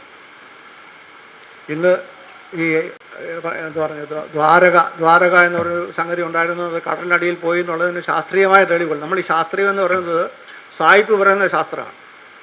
സായിപ്പ് പറയുന്നതനുസരിച്ച് പൈതഗോറസ് തിയറം കണ്ടുപിടിച്ച പൈതഗോറസാണ്. പൈ കണ്ടുപിടിച്ചത് ഗ്രീക്കുകാരാണ്. ആകർഷണ സിദ്ധാന്തം കണ്ടുപിടിച്ച ആരാണ്? ആര് ചോദിച്ചാലും പറയും ന്യൂട്ടനാണ്. ഭൂമി ഉരുണ്ടതാണെന്ന് കണ്ടുപിടിച്ച ആരാണ്? കൊളംബസാണ്. ഇതെല്ലാം തെറ്റാണ്. കാരണം പൈതഗോറസ് തിയറത്തിന് പൈതഗോറസ് അത് കോപ്പി അടിച്ച പാർട്ടിയാണ്. പൈതഗോറസ് തിയറം ആദ്യമായിട്ടുണ്ടാകുന്നത് ഇന്ത്യയിലാണ്. ഈ അടുത്ത കാലത്ത് ഇനി കേരളത്തിലോ അല്ലെങ്കിൽ ഭാരതത്തിലോ ഉള്ള ആരെങ്കിലും എഴുതിയാൽ നിങ്ങൾ വിശ്വസിക്കില്ല. അതുകൊണ്ട് ഞാൻ പറയാം, കേംബ്രിഡ്ജിൽ നിന്ന് പബ്ലിഷ് ചെയ്തൊരു പുസ്തകം വായിക്കാനിടയാണ്. ഞാനൊരു ചെറിയ തോതിൽ കുട്ടികൾക്ക് സയൻസൊക്കെ പഠിപ്പിച്ചു കൊടുക്കുന്നുണ്ട്. അതിൻ്റെ ഇടയിലാണ് ആ പുസ്തകത്തിൽ പറയുന്നുണ്ട്, ഭാസ്കരാചാര്യ 2 ഭാസ്കരാചാര്യന്മാരുണ്ട്. അതിൽ ആദ്യത്തെ ഭാസ്കരാചാര്യ 1, അദ്ദേഹമാണ് ആദ്യമായിട്ട് ആകർഷണ സിദ്ധാന്തത്തെ പറ്റി പറയുന്നത്. ഭൂമി ഗോളമാണെന്ന് ആദ്യം പറഞ്ഞത് കോപ്പർനിക്കസ് അല്ല, ആര്യഭട്ടനാണ്. അപ്പോൾ ഇതുപോലെ സകല സംഗതികൾ നമ്മളെ പടിഞ്ഞാറുള്ളവർ പറഞ്ഞ എന്തോ ഇന്നും നമ്മൾ പറയല്ലേ, പടിഞ്ഞാറുള്ളവർ എന്താണ് പറയുന്നത് നോക്കിയിട്ടാണ്, വെസ്റ്റേൺ പ്രസ് എന്ത് പറയുന്നത് നോക്കിയിട്ടാണ്, ട്രംപ് എന്ത് പറയുന്നത്, ട്രംപിൻ്റെ അഡ്വൈസർ എന്ത് പറയുന്നത് നോക്കി ആണ് നമ്മൾ തീരുമാനിക്കേണ്ട കാര്യങ്ങൾ ശരിയാണോ അല്ലയോ. അതേപോലെയാണ് കാര്യങ്ങൾ. അപ്പോൾ ഈ എഴുത്തച്ഛനെ പറ്റി നമ്മളൊരു കഥ പറയാറില്ലേ, എഴുത്തച്ഛനോട് ചോദിച്ചു, എഴുത്തച്ഛന് ശിക്ഷ കൊടുത്തു, ചക്കാട്ടി. സി രാധാകൃഷ്ണൻ്റെ നോവലനുസരിച്ച് അദ്ദേഹം നായരായിരുന്നു, നായർക്ക് ഒരു ശിക്ഷ കൊടുത്ത് ചക്കാല നായരാക്കി, ചക്ക് ആട്ടി വേണം ഉപജീവനം കഴിക്കാനായിട്ട്. അപ്പോൾ എഴുത്തച്ഛൻ മഹാപണ്ഡിതനായിരുന്നു. അദ്ദേഹത്തിനോട് ഒരു നമ്പൂതിരി ചോദിച്ചു, കുഞ്ചൻ്റെ ചക്കിൽ എത്ര ആടും എന്ന് ചോദിച്ചു. അപ്പോൾ പറഞ്ഞു 4 ആടും 6 ആടും എന്നാണ് മറുപടി കൊടുത്തത്. ഈ 6 എന്ന് പറയുന്നതിൽ ഞാൻ പറയുന്നതല്ല, ഇത് വിഷ്ണുനാരായണ നമ്പൂതിരി സാർ എന്നോട് പറഞ്ഞ ഒരു കാര്യമാണ് ഞാൻ പറയുന്നത്. ഈ 6 എന്ന് പറയുന്നതിൽ 6 ശാസ്ത്രങ്ങൾ, ഈ 6 ശാസ്ത്രങ്ങളിൽ ജ്യോതിഷവും ഉൾപ്പെടുന്നുണ്ട്. നമ്മളിന്ന് തള്ളി പറയുന്ന അന്ധവിശ്വാസമാണെന്ന് പറയുന്ന ജ്യോതിഷവും ഉൾപ്പെടുന്നുണ്ട്. ക്രിസ്ത്യാനികൾക്ക്, ക്രിസ്തുമത വിശ്വാസികൾക്ക് നക്ഷത്രം ഉദിച്ചു, പുണ്യ നക്ഷത്രം. ഐസക് അസിമോവ് എന്ന് പറഞ്ഞ ശാസ്ത്രജ്ഞൻ പറഞ്ഞിട്ടുണ്ട് അതൊരു സൂപ്പർനോവയായിരുന്നു. അത് ദിവ്യ നക്ഷത്രമാണ്. നക്ഷത്ര വിളക്കൊക്കെ നമ്മൾ എല്ലാ ക്രിസ്മസിനും തൂക്കാറുണ്ട്. അത് അന്ധവിശ്വാസമല്ല. പക്ഷേ ഇവിടെ നമ്മൾ എന്തെങ്കിലും ഒരു കാര്യം പറഞ്ഞാൽ ഉടനെ അത് അന്ധവിശ്വാസമാണ്. ഇനി ജ്യോതിഷത്തിന് ശാസ്ത്രീയമായ, ഞാൻ ഇദ്ദേഹത്തിനോട്, ബാലചന്ദ്രൻ സാറിനോട് ഞാൻ ചോദ്യം ചോദിച്ചു എന്നുള്ള കാര്യം ശരിയാണ്. കാരണം ആരോഗ്യത്തെപ്പറ്റിയും സയൻസിനെ പറ്റിയും ഒക്കെ 38ഓളം പുസ്തകങ്ങൾ എഴുതിയ ശ്രീമതി നളിനി ഇതേപോലൊരു പ്രമേയം എങ്ങനെയാണ് തിരഞ്ഞെടുത്തതെന്ന് എനിക്ക് അറിയില്ല. ഒരു സയൻസ് പഠിക്കുന്ന ഒരാളെന്ന നിലയിൽ ഈ സയൻസിൻ്റെ ഒരു അടിത്തറ ഞാൻ നിങ്ങളെ പറഞ്ഞ് മനസ്സിലാക്കാൻ ശ്രമിക്കും. കാരണം ഇന്ന് ഫേസ്ബുക്കും സോഷ്യൽ നെറ്റ്വർക്കൊക്കെ വളരെ സജീവമായിട്ട് നിൽക്കുന്ന സമയമാണ്. അപ്പോൾ ഈ അടുത്ത കാലത്തുണ്ടായിരുന്നു ചൊവ്വാദോഷം, സ്ത്രീകളെ ഉപദ്രവിക്കുന്ന ഒരു സംഭവമാണ്. ഈ ചൊവ്വാദോഷം സൂര്യനിൽ നിന്നും ഭൂമിയിൽ നിന്നൊക്കെ എത്രയോ മൈലുകൾ അകലെ നിൽക്കുന്ന ഈ ചൊവ്വാഗ്രഹം ഈ പെൺകുട്ടികളെ എങ്ങനെ ഉപദ്രവിക്കുന്നു എന്ന് പറയുന്നതിന് എന്ത് അടിസ്ഥാനമാവുള്ളതെന്ന് ഒരു ആളൊരു ചോദ്യം ഉന്നയിച്ചിരുന്നു. ആരും അതിനകത്ത് വലിയ കാര്യമായി മറുപടി എഴുതിയൊന്നും കണ്ടില്ല. രണ്ട് കാര്യങ്ങൾ ഞാൻ പറയാം. ഒന്ന്, പ്രകാശത്തിൻ്റെ വേഗത ഒരു സെക്കൻഡിൽ ഏകദേശം 3 ലക്ഷം കിലോമീറ്ററാണ്. ഏകദേശമായ കണക്ക് പറയാം. ഈ പ്രകാശം സൂര്യനിൽ നിന്ന് ഭൂമിയിലെത്താനായിട്ട് ഏകദേശം 8 മിനിറ്റ് എടുക്കും. അപ്പോൾ നിങ്ങൾക്ക് കണക്കൂട്ടി നോക്കാം എത്ര ദൂരത്തിലാണ് ഭൂമി നിൽക്കുന്നത്. ബട്ട് ഭൂമിയെ ഒരിക്കലും പൊട്ടിക്കാൻ പറ്റാത്ത ഒരു കയറിട്ട് കെട്ടിപ്പിടിച്ച് നിർത്തിയിരിക്കുകയാണ് സൂര്യൻ. ആ നിശ്ചിതമായ ആ ഒരു പാതയിൽ നിന്ന് ഭൂമിക്ക് വ്യതിചലിക്കാനേ പറ്റില്ല. ഭൂമിയിലെ ഋതുക്കളും ഭൂമിയുടെ സീസണുകളും ഭൂമിയുടെ ചലനവും ഭൂമിയിലെ എല്ലാ മാറ്റങ്ങളും, എന്തിന് കടലിലെ തിരകൾ വരെ തീരുമാനിക്കേണ്ടത് സൂര്യനും ചന്ദ്രനും കൂടി. അപ്പോൾ ഈ ദൂരെ നിൽക്കുന്ന, അവയുടെ ദൂരം എത്രയെങ്കിലും ആയിക്കോട്ടെ, ഈ ദൂരെ നിൽക്കുന്ന ഈ ഗ്രഹങ്ങൾക്കും നക്ഷത്രങ്ങൾക്കും ഒക്കെ മനുഷ്യന് ഏകദേശം 85% വെള്ളമാണെന്ന് സ്വാധീനിക്കാൻ സാധിക്കുമെന്ന് പറയുന്നതിൽ വലിയ അപാകതകളൊന്നുമില്ല. പക്ഷേ ഒരുപക്ഷെ ഈ നിഗമനങ്ങളൊക്കെ എടുക്കുന്നത്, ഉദാഹരണത്തിന് പറയുന്നില്ലേ ശനി ഒരു പ്രത്യേക രീതിയിൽ, ശനി രണ്ടെന്ന് പറയുന്നത് ഞാൻ ജാതകം പഠിച്ച കഥയോട് പറയാം, അത് കഴിഞ്ഞിട്ട് ഞാൻ പെട്ടെന്ന് നിർത്തിയേക്കാം. ഈ 2 എന്ന് പറയുന്നത് വിദ്യ, ധനം, ഇതിൻ്റെയൊക്കെ കാരകനാണ്. രണ്ടാം സ്ഥാനം, 2ാം ഭാവം ജാതകത്തിൽ. ശനി അതിൽ കയറി നിന്നാൽ അവൻ മരമണ്ടനായി പോകുമെന്നാണ് പറയാറ്. ഇത് മിക്കവാറും കേസിൽ ഇത് ശരിയാണെന്നാണ് അവൻ പറയുന്നത്. ഒരു പക്ഷേ പഴയുള്ള ആളുകൾ, വരാഹമീരനെ പോലെ ആളുകൾ, വരാഹമീരനാണ് എൻ്റെ അറിവിൽ ആദ്യമായിട്ടൊരു ജ്യോതിഷത്തെ പറ്റി പുസ്തകം എഴുതുന്നത്, ദശാധ്യായി എന്ന് പറയുന്ന പുസ്തകം. ഇതൊക്കെ ഒരു പക്ഷേ ഒരു സ്റ്റാറ്റിസ്റ്റിക്കലായുള്ള സ്റ്റഡി നടത്തിയിട്ടായിരിക്കണം അവർ കണ്ടുപിടിച്ചത്. അതിൻ്റെ ഒരു നിഗമനങ്ങളായിരിക്കണം നമ്മളോട് ഈ കാര്യങ്ങളെങ്ങനെ പറഞ്ഞ് ഇന്ന യോഗം അതേ ഇതെന്നൊക്കെ പറയാം. ഇപ്പോൾ ഉദാഹരണത്തിന് ശനിയുടെ കാര്യത്തിൽ തന്നെ, അതിന് മുമ്പ് ഒരു കാര്യം കൂടെ പറയാം. ചന്ദ്രൻ ഭൂമിയിൽ പണ്ട് ഒരു ആൾ എന്നോട് ചോദിച്ചു, ഈ ചന്ദ്രൻ ഇത്രയും ദൂരം നിൽക്കുന്ന ഒരാൾ, ഈ ചന്ദ്രൻ നമ്മുടെ ഭൂമിയിലുള്ള മനുഷ്യരെ എങ്ങനെയാണ് സ്വാധീനിക്കുക? ഞാൻ പറഞ്ഞു, വീട്ടിൽ പോയിട്ട് ഭാര്യയോട് ചോദിക്കണം. കാരണം ഭൂമിയിലുള്ള എല്ലാ ആളുകളുടെയും, സ്ത്രീകളുടെയും പുരുഷന്മാരുടെയും ഫെർട്ടിലിറ്റി സൈക്കിൾ എന്ന് പറയുന്നത് 28 ദിവസത്തിനെ അടിസ്ഥാനമാക്കിയുള്ള ഫെർട്ടിലിറ്റി സൈക്കിൾ തീരുമാനിക്കുന്നത് ചന്ദ്രനാണ്. ഇന്ന് ശാസ്ത്രം ഇത്രയും പുരോഗമിച്ചപ്പോൾ ഇന്നറിഞ്ഞിട്ടുണ്ട്, സ്പേസിലേക്ക് പോയ ഒരാൾ അവിടെ 6 മാസക്കാലം ജീവിച്ചാൽ, അത് സ്ത്രീ ആയാലും പുരുഷനായാലും സ്റ്റെറൈലായി പോകുന്നു, വന്ധ്യരായി പോകുന്നു കണ്ടുപിടിച്ചിട്ടുണ്ട്. അതുകൊണ്ട് സ്പേസിലേക്ക് ദീർഘകാലത്തേക്ക് പോകുന്ന ആളുകളൊക്കെ അവരുടെ സ്പേമൊക്കെ ഇവിടെ സ്പേം ബാങ്കിൽ സംഭരിച്ചിട്ടാണ് പോകാറ്. അപ്പോൾ ദൂരെയുള്ള ഗ്രഹങ്ങൾക്ക് നമ്മളെ ഉപദ്രവിക്കാൻ കഴിയും, സ്വാധീനിക്കാൻ കഴിയും. ഇനി ശനിയുടെ ഇവിടെ കണ്ടകശനിയെ പറ്റിയൊക്കെ പറഞ്ഞു, അതിനെപ്പറ്റി എത്ര പേർക്ക് അറിയാമെന്നുള്ളത് എനിക്കറിയില്ല. ഈ 7.5 ശനി എന്ന് പറഞ്ഞൊരു സംഗതിയാണ് മനുഷ്യരെ ഏറ്റവും അധികം പേടിപ്പിക്കുന്ന ഒരു സംഗതി. നമ്മൾക്കറിയാം, ശനി സൂര്യനെ ചുറ്റി ഒരു വട്ടം കറങ്ങുന്നതിന് ഭൂമിയിലെ 30 വർഷങ്ങൾ, ഏകദേശം 30 വർഷങ്ങളാണ് എടുക്കുന്നത്.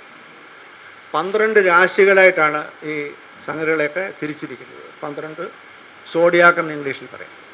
ഈ ഓരോ രാശിയിലും അപ്പോൾ ഏകദേശം 2.5 വർഷം വീതം ഓരോ ഇത് നിൽക്കേണ്ടി വരും. ഒരു ഗ്രഹം ഒരു ഭാവത്തിലല്ല ഒരു രാശിയിൽ വന്നു കഴിഞ്ഞാൽ അത് 2.5 വർഷം, അങ്ങനെ 12, അപ്പോൾ 30 വർഷം തികയും.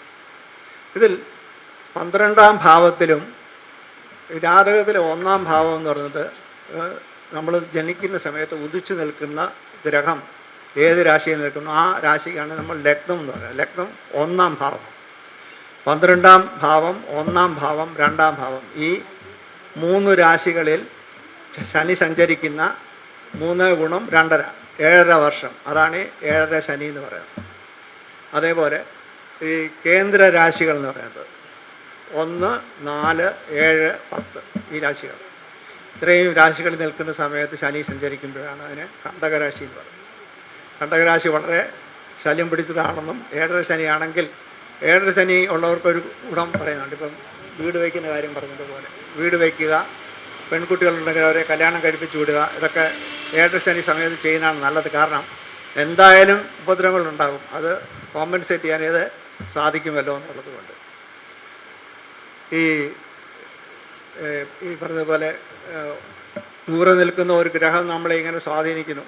നമ്മൾ പഴയ കാലത്ത് അങ്ങനെയാണ് ചെയ്യുന്നത്. നമ്മൾ തുടക്കത്തിൽ മനുഷ്യന് കാര്യങ്ങളൊന്നും അറിയില്ല, അപ്പം നമുക്ക് മനസ്സിലാകാത്ത സംഗതികൾക്കെല്ലാം നമ്മളൊരു ദൈവഭാവം കൊടുക്കും.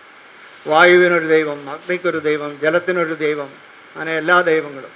ഒരുപക്ഷെ ഈ ഗ്രഹങ്ങളെ പറ്റി മനസ്സിലാക്കിയ സമയത്ത് അങ്ങനെ ആയിരിക്കണം ഈ ദൈവസങ്കല്പം വന്നതെന്ന് ആണ് എനിക്ക് തോന്നുന്നത്. പിന്നെ ഒരു കാര്യം ഇവിടെ പറഞ്ഞത് ക്വസ്റ്റ്യൻ ചെയ്യുന്ന സംഗതിയാണ്. എല്ലാ സംഗതികളെയും നമ്മൾ ക്വസ്റ്റ്യൻ ചെയ്യുക തന്നെ വേണം. ഇപ്പോൾ ഉദാഹരണത്തിന്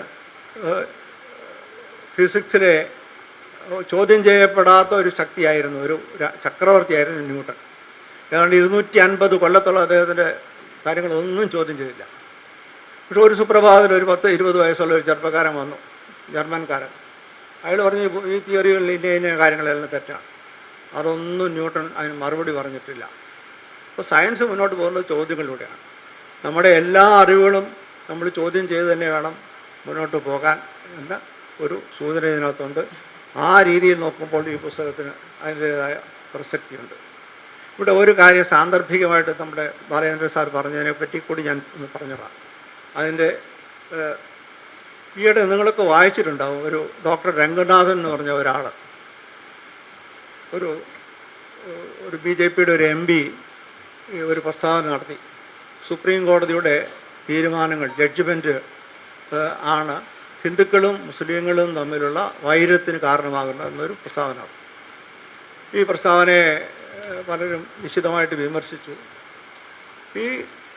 ഈ പ്രസ്താവനയെ ന്യായീകരിക്കുന്ന 9 ചോദ്യങ്ങൾ ഈ ഡോക്ടർ രംഗനാഥൻ സുപ്രീം കോടതിക്ക് ചോദിക്കാൻ ഒരു ഓപ്പൺ ലെറ്ററിൽ സോഷ്യൽ നെറ്റ്വർക്കിൽ പബ്ലിഷ് ചെയ്തിട്ടുണ്ട്. അതിൽ പല കാര്യങ്ങളും പറയുന്നുണ്ട്. കാര്യങ്ങൾ നിങ്ങൾ അറിവുള്ള ആളുകൾ വായിക്കണം. ഞാൻ പറയുന്നത് നമ്മുടെ സ്വതന്ത്രമായ ചിന്തയെ ഒരു രീതിയിലും നമ്മൾ സപ്രസ് ചെയ്യാൻ പാടില്ല. ജാതി ചിന്ത, ഈ ബോംബെയിൽ എൻ്റെ ഔദ്യോഗികമായ കാര്യത്തിന് ഒരു 10 കൊല്ലത്തോളം ഞാൻ ബോംബെയിലുണ്ടായിരുന്നു. ബോംബെയിൽ പോകുന്ന ആളുകളെല്ലാം പോയി നിശ്ചയമായും തൊഴേണ്ട ഒരു സംഗതിയാണ്. ഒരു വലിയ ദൂരത്തിലല്ലാത്തൊരു സ്ഥലമാണ് ഷിർഡി എന്ന് പറയുന്നത്. ഷിർഡിയിലെ ഒരു സായിബാബയെ പോയി തൊഴുക. അപ്പോൾ ഒരിക്കൽ നാസിക് എന്ന് പറയുന്ന സ്ഥലമുണ്ട്. നാസിക് എന്ന് പറഞ്ഞാൽ നമ്മുടെ നാസിക, മൂക്ക് വീണ സ്ഥലമാണ് തൃശ്ശൂർ പണ്ടയുടെ. ആ നാസിക് വഴിയാണ് ഷിർഡിയിലേക്ക് പോകുന്നത്. അവിടെ തിരിച്ചു വരുന്നത് നാസിക്കിൽ ഒരു ദിവസം താമസിക്കേണ്ടി വന്നു. അപ്പം ആരോ പറഞ്ഞു നാസിക്കിൽ നിന്ന് 25 കിലോമീറ്റർ ദൂരമായിട്ട് ഒരു വലിയ ക്ഷേത്രമുണ്ട്. ആ ക്ഷേത്രത്തിൽ നിന്ന് അവിടെ നിന്നാണ് അത്ര ഗോദാവരി നദി ആരംഭിക്കുന്നത്, പറയുന്നത് ഉത്ഭവസ്ഥാനം അതാണ്. ത്രംബകേശ്വർ ക്ഷേത്രം, അത് ജ്യോതിർലിംഗം ഉള്ള ഒരു, അതായത് ശിവൻ ജലരൂപത്തിൽ കഴിയുന്ന ഒരു ക്ഷേത്രമാണെന്നാണ് പറയുന്നത്. അപ്പം അവിടെ കൂടെ ഒന്ന് സന്ദർശിച്ചിട്ട് പോകാമെന്ന് വിചാരിച്ചു. ഞങ്ങൾ ത്രംബകേശ്വരിലെത്തി. ഞാനും വൈഫും എൻ്റെ 2 പെൺമക്കളും. അപ്പം അതിൻ്റെ കൂട്ടത്തിൽ ഈ പെൺമക്കളുടെ കല്യാണത്തിൻ്റെ പ്രശ്നം വന്ന സമയത്താണ് ഈ ജാതകം എന്താണെന്നുള്ളൊക്കെ കാര്യങ്ങൾ ഞാൻ വായിച്ചു പഠിച്ചത്. നിങ്ങൾക്ക് താല്പര്യമുള്ളവർക്ക് ഞാനൊരു പുസ്തകം സജസ്റ്റ് ചെയ്യാം. കേരളത്തിലെ മഹാകവിയായിരുന്നു, ഈ അടുത്ത കാലത്ത് ആരും അദ്ദേഹത്തെ പറ്റി സംസാരിക്കാറില്ല, കൊല്ലത്തുകാരനായിരുന്ന ഒരു KC കേശവപിള്ള എന്നൊരാളുണ്ട്. അദ്ദേഹം മഹാകവിയൊക്കെ ആയിരുന്നു. അദ്ദേഹം ജ്യോതിഷത്തെപ്പറ്റി എഴുതിയ മനോഹരമായൊരു പുസ്തകമുണ്ട്, ജ്യോതിഷ ഗുരുഭൂതൻ എന്നാണ് ആ പുസ്തകത്തിൻ്റെ പേര്. അത് വായിച്ചാൽ നമുക്കെല്ലാം ഈ കള്ള ജ്യോതിഷികൾ പറഞ്ഞ് നമ്മളെ ഇരിക്കാനും മാത്രമുള്ള ജ്ഞാനമൊക്കെ ഉണ്ടാക്കാൻ ആ പുസ്തകം ഉപകരിക്കുമെന്ന് പറയട്ടെ. ഇതിനിടയ്ക്ക് അവിടെ ഒരു ദല്ലാളിനെ ഏർപ്പെടുത്തി, ഒരു ബ്രാഹ്മണൻ. അയാൾ പറഞ്ഞു ഈ വിഗ്രഹം ഇരിക്കുന്നതിൻ്റെ അടുത്ത് വരെ കൊണ്ടുപോകാം ഒരാളെ, അയാൾക്ക് 1000 രൂപ കൊടുക്കണം. അപ്പം ഏതായാലും ഏറ്റു ഞാൻ. അപ്പോൾ ഞാൻ ഉടുപ്പും ബനിയനൊക്കെ ഊരി കഴിഞ്ഞപ്പോഴാണ് നമ്മൾ ബ്രാഹ്മണനല്ല എന്നുള്ള കാര്യം അയാൾ മനസ്സിലാകും. അപ്പോൾ അയാൾ പറഞ്ഞു ഇത് പറ്റത്തില്ല, ബ്രാഹ്മണർക്ക് മാത്രമേ എടുത്ത്. ഞാൻ പറഞ്ഞു നിങ്ങൾ ഏതായാലും എൻ്റെ കയ്യിൽ നിന്ന് എഗ്രി ചെയ്ത് പൈസ വാങ്ങിച്ചാണ്. ചുരുക്കത്തിൽ എന്നെ അയാൾ ഇത് കൊണ്ടുപോയി ഈ വിഗ്രഹത്തിൻ്റെ സ്ഥാനം പോയി തൊട്ട് നമസ്കരിക്കാനായിട്ട് സാധിച്ചു. ഈ ബ്രാഹ്മണരുടെ പറ്റിയാണ് സാറ് പറഞ്ഞത്. അതിന് ആനന്ദമാർഗം എന്ന് പറഞ്ഞ് വളരെ മോശമായിട്ട് അതിനെ ചിത്രീകരിച്ച നമ്മുടെ എമർജൻസി സമയത്ത് ആനന്ദമാർഗം എന്ന് പറഞ്ഞാൽ ഒരു ബംഗാളിൽ ഉടലെടുത്തൊരു മാർഗമുണ്ട്, ഒരു ഹിന്ദുത്തിലെ ഒരു ഉപവിഭാഗമുണ്ട്. അതിൻ്റെ സ്ഥാപകനായ ആൾ ആചാര്യൻ അദ്ദേഹം പറഞ്ഞ ഇൻ്റർപ്രിട്ടേഷൻ, വ്യാഖ്യാനം, അതിനെപ്പറ്റി രവി ബത്ര എന്ന് പറഞ്ഞ ഈ ആഗോളതലത്തിൽ പ്രശസ്തനായ ഒരു എക്കണോമിസ്റ്റ്, സാമ്പത്തിക വിദഗ്ധൻ്റെ പുസ്തകം എഴുതിയിട്ടുണ്ട്, ക്രാഷ് ഓഫ് 90s എന്ന് പറയുന്നത്. അതിൽ അദ്ദേഹം പറയുന്നത് ഈ 4 കാര്യങ്ങൾ എന്താണ് ഭഗവാൻ പറഞ്ഞത്? ചാതുർവർണ്ണ്യം മയാ സൃഷ്ടം ഗുണകർമ്മ വിഭാഗശ എന്നാണ് പറഞ്ഞത്. വർണ്ണ്യമാണ് പറഞ്ഞത്, ജാതിയെപ്പറ്റി എങ്ങും പറയുന്നേ ഇല്ല, വർണ്ണത്തെ പറ്റിയാണ് പറഞ്ഞത്. അതും ഗുണകർമ്മ, ഗുണത്തെ ആധാരമാക്കിയിട്ടാണ് ഇതൊക്കെ വിഭജിച്ച് വെച്ചിരിക്കുന്നത്. അതായത് ചുരുക്കി പറഞ്ഞാൽ ഇത്രയേ ഉള്ളൂ. ഇത് ഈ സിംബോളിക്കായിട്ടാണ് പറഞ്ഞത്. ബ്രാഹ്മണൻ ബ്രഹ്മാവിൻ്റെ മുഖത്തു നിന്നാണ് ഉണ്ടായത് എന്ന് പറഞ്ഞാൽ തല, നമ്മുടെ ബ്രെയിൻ ഇരിക്കുന്ന സ്ഥലമാണ്. ഒരു ഇൻ്റലക്ച്വലായുള്ള ആളുകൾ, ബുദ്ധി ഉപയോഗിക്കുന്ന ആളുകൾ, ബുദ്ധിമാന്മാരായ ആളുകൾ ഒക്കെ ബ്രാഹ്മണരാണെന്നാണ് ഈ ആനന്ദമാർഗത്തിലെ യോഗിയുടെ സിദ്ധാന്തം. അതേപോലെ തന്നെ എല്ലാ മനുഷ്യരും തുല്യരാണെന്നുള്ളതൊരു വലിയ കള്ളമാണ്. ഇപ്പോൾ ഞാൻ നമ്മുടെ പ്രൈം മിനിസ്റ്റർ മോദിക്ക് തുല്യനാണെന്ന് പറഞ്ഞു, അല്ലെങ്കിൽ നമ്മുടെ കരസേനയുടെ നേതാവിനൊക്കെ തുല്യനാണെന്ന് പോലും പറഞ്ഞാൽ എന്തെങ്കിലും അർത്ഥമുണ്ട്? അതൊരു വലിയ കള്ളമാണ്. ആരും ആർക്കും തുല്യരല്ല, എല്ലാവർക്കും അവരുടെ ഗുണങ്ങളെ അനുസരിച്ച് വ്യത്യാസമുണ്ട്. അപ്പോൾ തല കൊണ്ട് ജീവിക്കുന്ന അല്ലെങ്കിൽ ഇൻ്റലക്ച്വലായുള്ള ആളുകൾ തീർച്ചയായിട്ടും ഉണ്ട്. അവരേത് മതത്തിൽപ്പെട്ടവരായാലും അവർ ബ്രാഹ്മണരാണ്. അതേപോലെ തന്നെ ഫിസിക്കൽ മൈറ്റ്, ലീഡർഷിപ്പ് ക്വാളിറ്റീസ്, ഇതൊക്കെയുള്ള ഒരു വിഭാഗമുണ്ട് നമ്മുടെ കൂട്ടത്തിൽ. ഇപ്പോൾ ഇത്രയും പേരിരിക്കുന്ന ഒരു കൂട്ടത്തിൽ ഒരു ഇലക്ഷൻ നടത്തിയായിട്ട് ഒരു മേജർ, ഒരു നേതാവ്, ലീഡർ എമർജ് ചെയ്ത് വരും.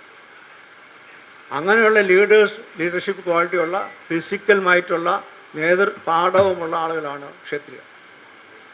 അതേപോലെ തന്നെ എല്ലാ ആളുകൾക്കും ബിസിനസ് ചെയ്യാൻ പറ്റുമോ?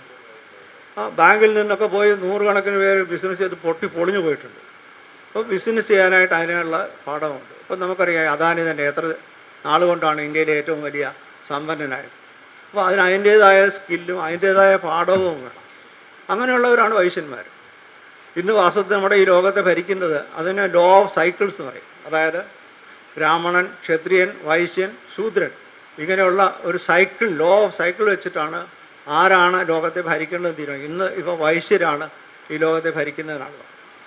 ഈ മാതിരി സ്കില്ലുകളൊന്നുമില്ലാത്ത ആളുകളാണ് ബ്രഹ്മാവിൻ്റെ പാദങ്ങളിൽ നിന്നുണ്ടായത്. Unskilled labourers, workers of the world unite എന്നൊക്കെ പറഞ്ഞത്.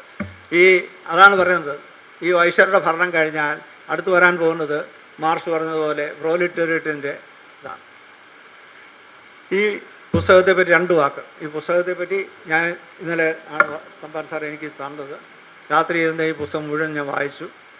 നല്ല പുസ്തകമാണ്, ഒരു പുതിയ കാൽവയ്പ്പാണ്. ഇതൊക്കെയാണെങ്കിലും എല്ലാവരും നല്ല കാര്യം പറഞ്ഞുകൊണ്ട് ഞാൻ 2 മോശമായ കാര്യങ്ങൾ ഈ പുസ്തകത്തെ പറ്റി പറയാം. ഒന്ന്, ഈ പുസ്തകം ശരിയായിട്ട് പ്രൂഫ് റീഡ് ചെയ്തിട്ടില്ലെന്നാണ് എനിക്ക് തോന്നുന്നത്. ധാരാളം അക്ഷരപ്പിശകുകൾ ഞാൻ ഇതിനകത്ത് കണ്ടു. തീരെ ക്ഷമിക്കാൻ പാടില്ലാത്ത ഒരു അക്ഷരപ്പിശക് മാത്രമേ ഇതിൽ പറഞ്ഞിട്ട് ഞാൻ അവസാനിപ്പിക്കും. ശനിയെ പറ്റിയുള്ള 2 മന്ത്രങ്ങളുണ്ട്. നിങ്ങളൊക്കെ കേട്ടുള്ളൂ. ഈ എവിടെയെങ്കിലും പോയിട്ട് പൂജ ചെയ്യാനൊക്കെ പറഞ്ഞാൽ നമ്പൂതിരി രീതി ചൊല്ലുന്നത് കേൾക്കാം. നീലാഞ്ജന സഭാഭാസം രവിപുത്രം യമാഗ്രജം ഛായാ മാർത്താണ്ഡ സംഭൂതം തം നമാമി ശനൈശ്വരം. അത് പ്രിൻ്റ് ചെയ്തതിൽ 2 മിസ്റ്റേക്കുകളെങ്കിലും ഉണ്ട്. അടുത്തുള്ളത് സൂര്യപുത്രോ ദീർഘദേഹോ വിശാലാക്ഷ സ്വപ്രിയ മന്ദാചാര പ്രസന്നാത്മാ പീഡാം ഹരുതുമേ ശനി. അതിലും അക്ഷരപ്പിശകളുണ്ട്. അടുത്ത പതിപ്പിറക്കുമ്പോൾ ഈ തെറ്റുകൾ തിരുത്തണമെന്ന് സാറോട് ഞാൻ അപേക്ഷിക്കുന്നു. അതൊഴിച്ചാൽ വളരെ നല്ല ഒരു സംരംഭമാണ്. നിങ്ങളൊക്കെ ഓരോ കോപ്പി വാങ്ങിച്ച് വായിക്കണമെന്ന് അഭ്യർത്ഥിച്ചുകൊണ്ട് ഇരിക്കുന്നു. നമസ്കാരം.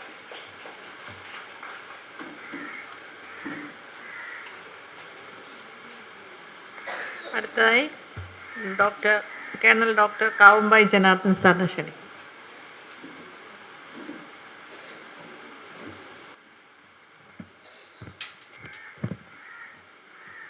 വേദിയിലിരിക്കുന്ന ഗുരുതുല്യരായ പ്രഗത്ഭർക്കും സദസ്സിലിരിക്കുന്ന സഹോദരി സഹോദരങ്ങൾക്കും എൻ്റെ വിനീതമായ നമസ്കാരം. എൻ്റെ ഭാഗ്യമാണ് ഇന്ന് നിങ്ങളെ കാണാനും പരിചയപ്പെടാനും നിങ്ങളോട് അല്പം സംസാരിക്കാനുമുള്ള ഒരവസരം കിട്ടിയത്. ഇവിടെ ഞങ്ങൾക്ക് എത്തിച്ചേരാനും ഇങ്ങനെയൊരു സംരംഭത്തിൽ പങ്കെടുക്കുവാനുമുള്ള പ്രധാന ഖണ്ണി ഡോക്ടർ MR തമ്പാനാണ്.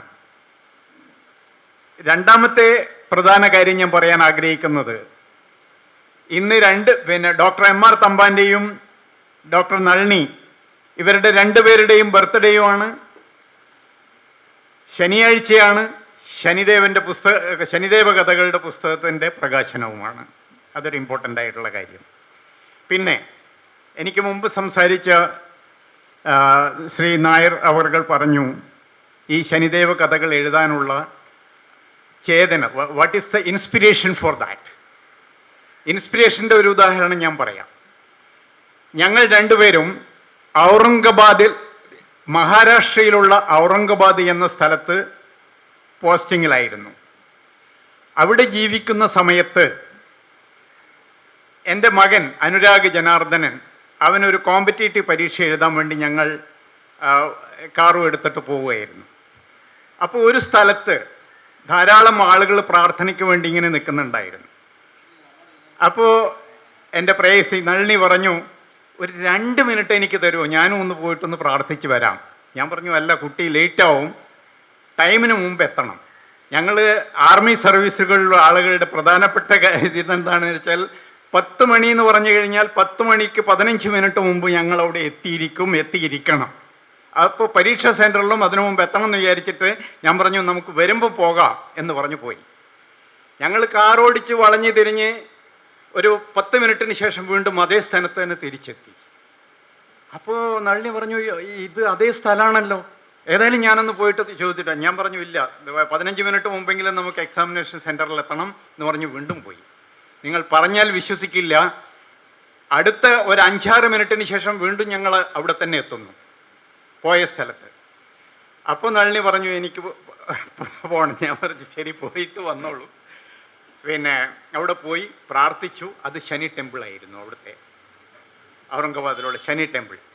പ്രാർത്ഥിച്ച ശേഷം ഞങ്ങൾ പോയി നേരെ അവിടെ എക്സാം സെൻറ്ററിലെത്തി. 15 മിനിറ്റിന് മുമ്പ് തന്നെ ഞങ്ങൾ അവിടെ എത്തി.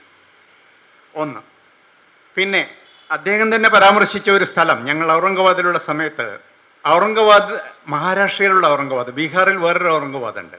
ഈ മഹാരാഷ്ട്രയിലുള്ള ഔറംഗാബാദ് ഞങ്ങൾ അവിടെ രണ്ടുപേരും പോസ്റ്റഡാണ്. അവിടെ നിന്ന് 1 മണിക്കൂർ 15 മിനിറ്റ്സ് കഴിഞ്ഞാൽ ഷിർഡി ബാബയുടെ സ്ഥലമാണ്. ഞങ്ങൾ അവിടെ താമസിച്ച് അവിടെ സർവീസ് ചെയ്യുമ്പോൾ ഷിർഡി ബാബയെ കാണാൻ പോയിട്ടില്ലെങ്കിൽ അതൊരു വലിയ നഷ്ടമാണെന്ന് ഞങ്ങൾക്ക് തോന്നി. ഞങ്ങൾ പോയി. അവിടെ പോയപ്പോൾ അവർ പറഞ്ഞു, ഇവിടുന്ന് 45 മിനിറ്റ് പോയി കഴിഞ്ഞാൽ ശനി സിംഗാപ്പൂർ എന്ന് പറയുന്ന സ്ഥലത്ത് എത്താൻ പറ്റും. ശനിദേവൻ്റെ ആ ദിവ്യക്ഷേത്രം കാണാൻ പറ്റും. ഞങ്ങൾ പോയി കണ്ടു. അവിടെ എത്തി. അവിടുത്തെ ഇതൊക്കെ കാണുമ്പോഴാണ് മേൽക്കൂരയില്ലാത്ത വെറും ഒരു കറുത്ത കല്ല് ശനിദേവൻ എന്ന് വിചാരിച്ചിട്ട് പ്രാർത്ഥിക്കുന്ന ആ ഇതും, ആയിരക്കണക്കിന് ആൾക്കാർ വരി നിന്നിട്ട് ക്യൂ ആയി നിന്നിട്ട് പിന്നെ എണ്ണയൊഴിച്ച് പ്രാർത്ഥിക്കുന്നതൊക്കെ കാണുമ്പോൾ ആ വിശ്വാസത്തിൻ്റെ ഒരു വിഭാഗം നമ്മളുടെ മനസ്സിൻ്റെ ഉള്ളിലും വരും. അന്ന് ഞങ്ങൾ തീരുമാനിച്ചതാണ് ശനിദേവനെ പറ്റി ഒരു റിസർച്ച് തന്നെ നടത്തിയിട്ട് ഒരു പുസ്തകം എഴുതണമെന്ന്. അപ്പോൾ നളിനി അതിന് തയ്യാറായി, പരിശ്രമിച്ചു. പിന്നെ പരിശ്രമിച്ചു കഴിഞ്ഞാൽ ഒരു വിജയം കിട്ടണമെങ്കിൽ തന്നെ ഡോക്ടർ MR തമ്പാനെ പോലെയും ശ്രീ ബാലചന്ദ്രൻ സാറിനെ പോലെയൊക്കെയുള്ള ആൾക്കാരുണ്ടെങ്കിൽ മാത്രമേ അതിനൊരു വിജയം നമുക്ക് കിട്ടുള്ളൂ. ആ വിജയത്തിൻ്റെ ഒരു സുദിനം കൂടിയാണ് ഇന്ന് എനിക്ക് പറയുന്നതിൽ അഭിമാനമുണ്ട്. പിന്നെ ഞങ്ങൾ രണ്ടുപേരും എഴുതി എന്നുള്ള ഒരു സൂചന വന്നു. ഇപ്പോൾ ഉദാഹരണം പറഞ്ഞാൽ, കോവിഡ് കാലത്ത് ആയിരക്കണക്കിന് ആളുകൾ കഷ്ടപ്പെടുകയായിരുന്നു. കോവിഡ് എന്താണെന്ന് പലർക്കും അറിയാമായിരുന്നില്ല. അതെങ്ങനെ വരുന്നു, അതിൻ്റെ ലക്ഷണങ്ങൾ എന്ത്, അതിൻ്റെ ചികിത്സ എന്ത്, എങ്ങനെ അതിൽ നിന്ന് രക്ഷപ്പെടാം എന്നറിയാതെ പലരും മരിച്ചു. ചികിത്സ കിട്ടാതെ മരിച്ചു, ചികിത്സ കിട്ടിയിട്ടും മരിച്ചു. അങ്ങനെയുള്ള അവസ്ഥയിൽ ഒരുപാട് ആളുകളുടെ മാനസിക നില തെറ്റിയൊരവസരമായിരുന്നു. എനിക്ക് ദിവസവും 100-150 കോളുകൾ വന്ന് അവസ്ഥയായിരുന്നു. സാറേ, എൻ്റെ മകനത് പറ്റി, മകൾക്കത് പറ്റി, അച്ഛനത് പറ്റി, എന്ത് ചെയ്യും, ഞങ്ങളെല്ലാവരും മരിച്ചു പോകുമോ? ആ അവസ്ഥയിൽ ഞങ്ങൾ തീരുമാനിച്ചു, യെസ്, കോവിഡിനെ പറ്റി ഒരു റിസർച്ച് നടത്തിയിട്ട് ഒരു പുസ്തകം എഴുതണം. ഞങ്ങൾ കമ്പൈൻഡായിട്ട് എഴുതി. അതിൽ ആ പുസ്തകത്തിൻ്റെ വൈദ്യ ശുശ്രൂഷപരമായിട്ടുള്ള കാര്യങ്ങളും മാനസികപരമായിട്ടുള്ള രോഗികളുടെ അവസ്ഥ വിശേഷങ്ങളും ഒക്കെ എഴുതി ആ പുസ്തകം പബ്ലിഷ് ചെയ്ത് എത്രയോ കോപ്പികൾ വിറ്റഴിച്ചു. കറണ്ട് ബുക്സാണ് അത് പബ്ലിഷ് ചെയ്തിരുന്നത്. ഞാൻ പറയുന്നത്, ചില സമയത്ത് ഒരുമിച്ച് ഇരുന്ന് എഴുതുമ്പോഴും നമ്മളെപ്പോഴും ആലോചിക്കുന്നത് ഒരു സാധാരണക്കാരന് മനസ്സിലാവുന്ന ഭാഷയിൽ എഴുതി കഴിഞ്ഞാൽ സാധാരണക്കാർക്ക് പോലും അത് വായിക്കാൻ പറ്റും. അതാണ് ഇതിനു മുമ്പ് പ്രഗത്ഭരായിട്ടുള്ള പലരും പറഞ്ഞത്. ആ എഴുത്തിന് എപ്പോഴും നമ്മൾ വെറും സാഹിത്യം മാത്രം തിരികെ കയറ്റിയാൽ പലർക്കും അത് വായിച്ചാൽ മനസ്സിലായി എന്ന് വരില്ല. അതുകൊണ്ട് നമ്മളുടെ ഒരു ശ്രമമാണ്, പരിശ്രമം. പരിശ്രമിച്ചാൽ വിജയിക്കാത്ത ഒരു സംഗതിയില്ല എന്നുള്ളതൊരു പരമാർത്ഥമാണ്. ഇനി 2 പോയിന്റ് കൂടി ഞാൻ പറയട്ടെ. നിങ്ങളെല്ലാവരും കേട്ടിട്ടുണ്ടാവും അല്പമെങ്കിലും നമ്മളുടെ സായുധ സേനയെപ്പറ്റി, ആർമി, നേവി, എയർഫോഴ്സ്. ഞാൻ ഇത് പറയാനുള്ള ഒരു കാരണം കൂടി എന്താണെന്ന് വെച്ചാൽ, നമ്മൾ MBBS പഠിക്കുന്നു, MD പഠിക്കുന്നു, ഡോക്ടറേറ്റ് എടുക്കുന്നു, ഒരുപാട് കലാലയങ്ങളിലും കലാശാലകളിലും ഇറങ്ങി ബിരുദങ്ങൾ നേടുന്നു. എന്നിട്ടും നമ്മളിൽ പലർക്കും ദൈവവിശ്വാസവും ചിലർക്ക് അന്ധവിശ്വാസവും ഉണ്ടാവുന്നുണ്ട് എന്ന് പലരും പറയും. നിങ്ങളൊന്ന് നോക്കണം, അലഹബാദിൽ പ്രയാഗരാജിൽ കുംഭമേള നടന്ന സമയത്ത് എത്ര കോടിക്കണക്കിന് ആൾക്കാരാണ് അവിടെ പോയത്. കോടിക്കണക്കിന് ആൾക്കാർ, വിശ്വാസികൾ. ഒരു സംഭവത്തിൽ നമ്മളുടെ എന്തെങ്കിലും ഒരു സാംസ്കാരിക കാര്യത്തിൽ വിശ്വാസമുണ്ടെങ്കിൽ, ദൈവവിശ്വാസമുണ്ടെങ്കിൽ, ആ വിശ്വാസം നമ്മളുടെ മനസ്സിന് ധൈര്യം കൊടുക്കുകയാണ് ചെയ്യുന്നത്. യെസ്, ഞാൻ എന്ത് ചെയ്താലും എനിക്ക് രക്ഷ കിട്ടാൻ ഒരു സന്ദർഭമുണ്ട് എന്ന് നമുക്ക് മനസ്സിലാക്കാൻ പറ്റും. അപ്പോൾ ആ വിശ്വാസത്തെയാണ് നമ്മൾ ആദരിക്കുന്നത്, അല്ലാണ്ട് അന്ധവിശ്വാസത്തെ ആരാധിക്കാനല്ല നമ്മൾ പറയുന്നത്. പിന്നെ ഇതിവിടെ പറഞ്ഞതുമാതിരി ശനിദേവനെ പറ്റി എത്രയോ തെറ്റായിട്ടുള്ള വിശ്വാസങ്ങൾ നമ്മളുടെ ഇടയിൽ പ്രചരിക്കുമ്പോൾ ഞങ്ങൾ തോന്നി ഏതായാലും ഒരു റിസർച്ച് ചെയ്തിട്ട്, വടക്കും തെക്കും കിഴക്കും ഒക്കെ ഇന്ത്യയിൽ ഉടനീളം സർവീസ് ചെയ്തിട്ടുള്ള ആളുകളാണ് ഞങ്ങൾ പിന്നെ രാജസ്ഥാനിലും ഉണ്ടായിരുന്നു, ആസാമിലും ഉണ്ടായിരുന്നു, ശ്രീനഗറിലും ഉണ്ടായിരുന്നു, ലക്നൌവിലും ഉണ്ടായിരുന്നു, സൗത്ത് ഇന്ത്യയിലും ഹൈദരാബാദിലും എല്ലാ സ്ഥലത്തും ഞങ്ങൾ പോസ്റ്റിംഗ് വഴി പോയിട്ടുണ്ട്. അപ്പോൾ അവിടെയൊക്കെ ഞങ്ങൾ എത്തുമ്പോഴും അവിടെയുള്ള ആൾക്കാരുമായിട്ട് സമ്പർക്കം പുലർത്തുമ്പോഴും നമുക്ക് ശനിദേവനെ പറ്റിയും മറ്റു ദേവന്മാരെ പറ്റിയും ആചാരങ്ങളെ പറ്റിയും സംസ്കൃതിയെപ്പറ്റും മനസ്സിലാക്കാൻ കഴിയും. അതൊക്കെ ഞങ്ങളുടെ മനസ്സിലും മറ്റു വിധത്തിലും ഞങ്ങൾ സൂക്ഷിച്ച് വെക്കുമ്പോൾ, റിസർച്ച് ചെയ്യുമ്പോൾ നമുക്ക് മനസ്സിലാവുന്ന സത്യാവസ്ഥയെ വീണ്ടും സാഹിത്യ രൂപത്തിൽ, പുസ്തക രൂപത്തിൽ ജനങ്ങളുടെ മുമ്പിൽ കൊണ്ടുവന്നു കഴിഞ്ഞാൽ നമുക്കൊരു ചാരിതാർത്ഥ്യമുണ്ടാവും. അതിന് മാത്രമുള്ള ഒരു എളിയ ശ്രമമാണ് നടത്തിയത്. പിന്നെ ഏതായാലും നിങ്ങളുടെ എല്ലാവരുടെയും അനുഗ്രഹാശിസ്സുകൾ ഉണ്ടാവുമെന്ന് പ്രതീക്ഷിക്കുന്നു. പിന്നെ ഡോക്ടർ നളിനിക്കും നിങ്ങളുടെ എല്ലാവരുടെയും ആശംസകളോടുകൂടി കൂടുതൽ എഴുതാനും ഇതുമാതിരിയുള്ള പുസ്തകങ്ങൾ എഴുതാനും മറ്റ് ആരോഗ്യപരമായ വൈദ്യശാസ്ത്രപരമായ പുസ്തകങ്ങൾ കൂടുതൽ എഴുതാനും എല്ലാ ആശംസകളും നേരുന്നു. പിന്നെ ഒന്നുകൂടി നിങ്ങളെ എല്ലാവരെയും കാണുവാനും പരിചയപ്പെടാനും കഴിഞ്ഞതിൽ വളരെ സന്തോഷമുണ്ട്. ഞാൻ അധികം നീട്ടുന്നില്ല, എൻ്റെ ഭാഷണം ഇവിടെ ഉപസംഹരിക്കുന്നു. ഒരുപാട് കാര്യങ്ങൾ പറയാനുണ്ടെങ്കിലും മറ്റൊരു വേദിയിൽ അവസരം കിട്ടുമ്പോൾ പറയാം. Thank you. ജയ് ഹിന്ദ്. മറുപടിക്കായി ഡോക്ടർ നളിനി ജനാർദ്ദനൻ. പ്രിയമുള്ളവരെ, എല്ലാവർക്കും എൻ്റെ ഹൃദയം നിറഞ്ഞ നമസ്കാരം. എൻ്റെ ജന്മദിനമായ ഇന്ന് മെയ് 31, അതും ശനിയാഴ്ച തന്നെ, ശനിദേവൻ്റെ അനുഗ്രഹത്താൽ എൻ്റെ 39ാമത്തെ പുസ്തകമായ ശനിദേവ കഥകൾ എന്ന പുസ്തകത്തിൻ്റെ പ്രകാശനം സദ്ഭാവന ട്രസ്റ്റിൻ്റെ ആഭിമുഖ്യത്തിൽ നടത്തിയതിൽ എനിക്ക് വളരെയധികം സന്തോഷമുണ്ട്. ഇന്നത്തെ പരിപാടിയിൽ സ്വാഗത പ്രസംഗം നടത്തിയ ശ്രീമതി ജയ ശ്രീകുമാറിന് ആദ്യം തന്നെ നന്ദി പറയട്ടെ. പുസ്തക പ്രകാശന ചടങ്ങിൽ അധ്യക്ഷത വഹിച്ച സദ്ഭവന ട്രസ്റ്റ് ചെയർമാൻ ശ്രീ BS ബാലചന്ദ്രൻ്റെ അധ്യക്ഷ പ്രസംഗത്തിനും മറ്റ് സഹായ സഹകരണങ്ങൾക്കും എത്ര നന്ദി പറഞ്ഞാലും മതിയാവില്ല. ഞാൻ എഴുതിയ ശനിദേവ കഥകൾ ഇന്ന് നിങ്ങളുടെ മുമ്പിലെത്തുന്നതിൽ പ്രധാനമായ പങ്കുവഹിച്ചത് എൻ്റെ ഗുരുതുല്യനും എനിക്ക് എപ്പോഴും പ്രചോദനവും പ്രോത്സാഹനവും നൽകുന്ന മഹത് വ്യക്തിയുമായ ഡോക്ടർ MR തമ്പാനാണ്. സുപ്രസിദ്ധ വൈജ്ഞാനിക സാഹിത്യ പ്രതിഭയും കേരള ഭാഷാ ഇൻസ്റ്റിറ്റ്യൂട്ടിൻ്റെ മുൻ ഡയറക്ടറും ഇന്നത്തെ മുഖ്യ പ്രഭാഷകനുമായ അദ്ദേഹത്തിന് എൻ്റെ വിനീത നമസ്കാരം. ഈ പുസ്തകത്തിന് സ്തുത്യർഹമായ അവതാരിക എഴുതി ഇതിൻ്റെ ശോഭ വർദ്ധിപ്പിച്ചുകൊണ്ട് എന്നെപ്പോലുള്ള ഒരു എഴുത്തുകാരിയെ പ്രോത്സാഹിപ്പിച്ച അദ്ദേഹത്തിന് ഹൃദയം നിറഞ്ഞ നന്ദി പറഞ്ഞുകൊള്ളട്ടെ. എൻ്റെ പുസ്തക പ്രകാശനം നടത്തിയ പ്രസിദ്ധ സാഹിത്യകാരൻ ഡോക്ടർ കവടിയാർ രാമചന്ദ്രന് എൻ്റെ വിനീതമായ നന്ദി പറയട്ടെ. ഞാൻ മുഖ്യ പത്രാധിപരായി പ്രസിദ്ധീകരിച്ചിരുന്ന ഐശ്വര്യദർപ്പണം എന്ന സാമൂഹ്യ സാംസ്കാരിക മാസികയിലൂടെയാണ് ശ്രീമതി ശാന്ത തുളസീധരൻ എന്ന പ്രശസ്ത സാഹിത്യകാരിയെ ഞാൻ പരിചയപ്പെട്ടത്. ഇന്നത്തെ ചടങ്ങിൽ പുസ്തകം സ്വീകരിച്ച അവർക്കും ഞാൻ നന്ദി രേഖപ്പെടുത്തുന്നു. ആശംസ പ്രസംഗം നടത്തിയ പ്രഗത്ഭ വ്യക്തിയായ ശ്രീ MRC നായരോട് എൻ്റെ പ്രത്യേക നന്ദി രേഖപ്പെടുത്തുന്നു. എൻ്റെ ഭർത്താവും മാർഗദർശിയുമായ പ്രശസ്ത ബാലസാഹിത്യകാരൻ colonel professor doctor Kavumbayi Janardhan എൻ്റെ ഹൃദയം നിറഞ്ഞ നന്ദി പറഞ്ഞുകൊള്ളട്ടെ. ഈ പുസ്തകത്തിൻ്റെ DTP ചെയ്ത ബിയോണ്ട് പബ്ലിക്കേഷൻസിൻ്റെ സാരഥിയായ ശ്രീ ശ്രീകുമാർ പ്രത്യേകം അഭിനന്ദനം അർഹിക്കുന്നു. ഇന്നത്തെ പുസ്തക പ്രകാശനത്തിനു വേണ്ടി എല്ലാവിധ തയ്യാറെടുപ്പുകളും നടത്തിയ സദ്ഭാവന ട്രസ്റ്റിൻ്റെ ഓരോ ഭാരവാഹിക്കും എൻ്റെ ഹൃദയംഗമമായ നന്ദി രേഖപ്പെടുത്തിക്കൊണ്ട് എൻ്റെ മറുപടി പ്രസംഗം അവസാനിപ്പിക്കുകയാണ്. നന്ദി, നമസ്കാരം. ഓം ശം ശനൈശ്വരായ നമഃ.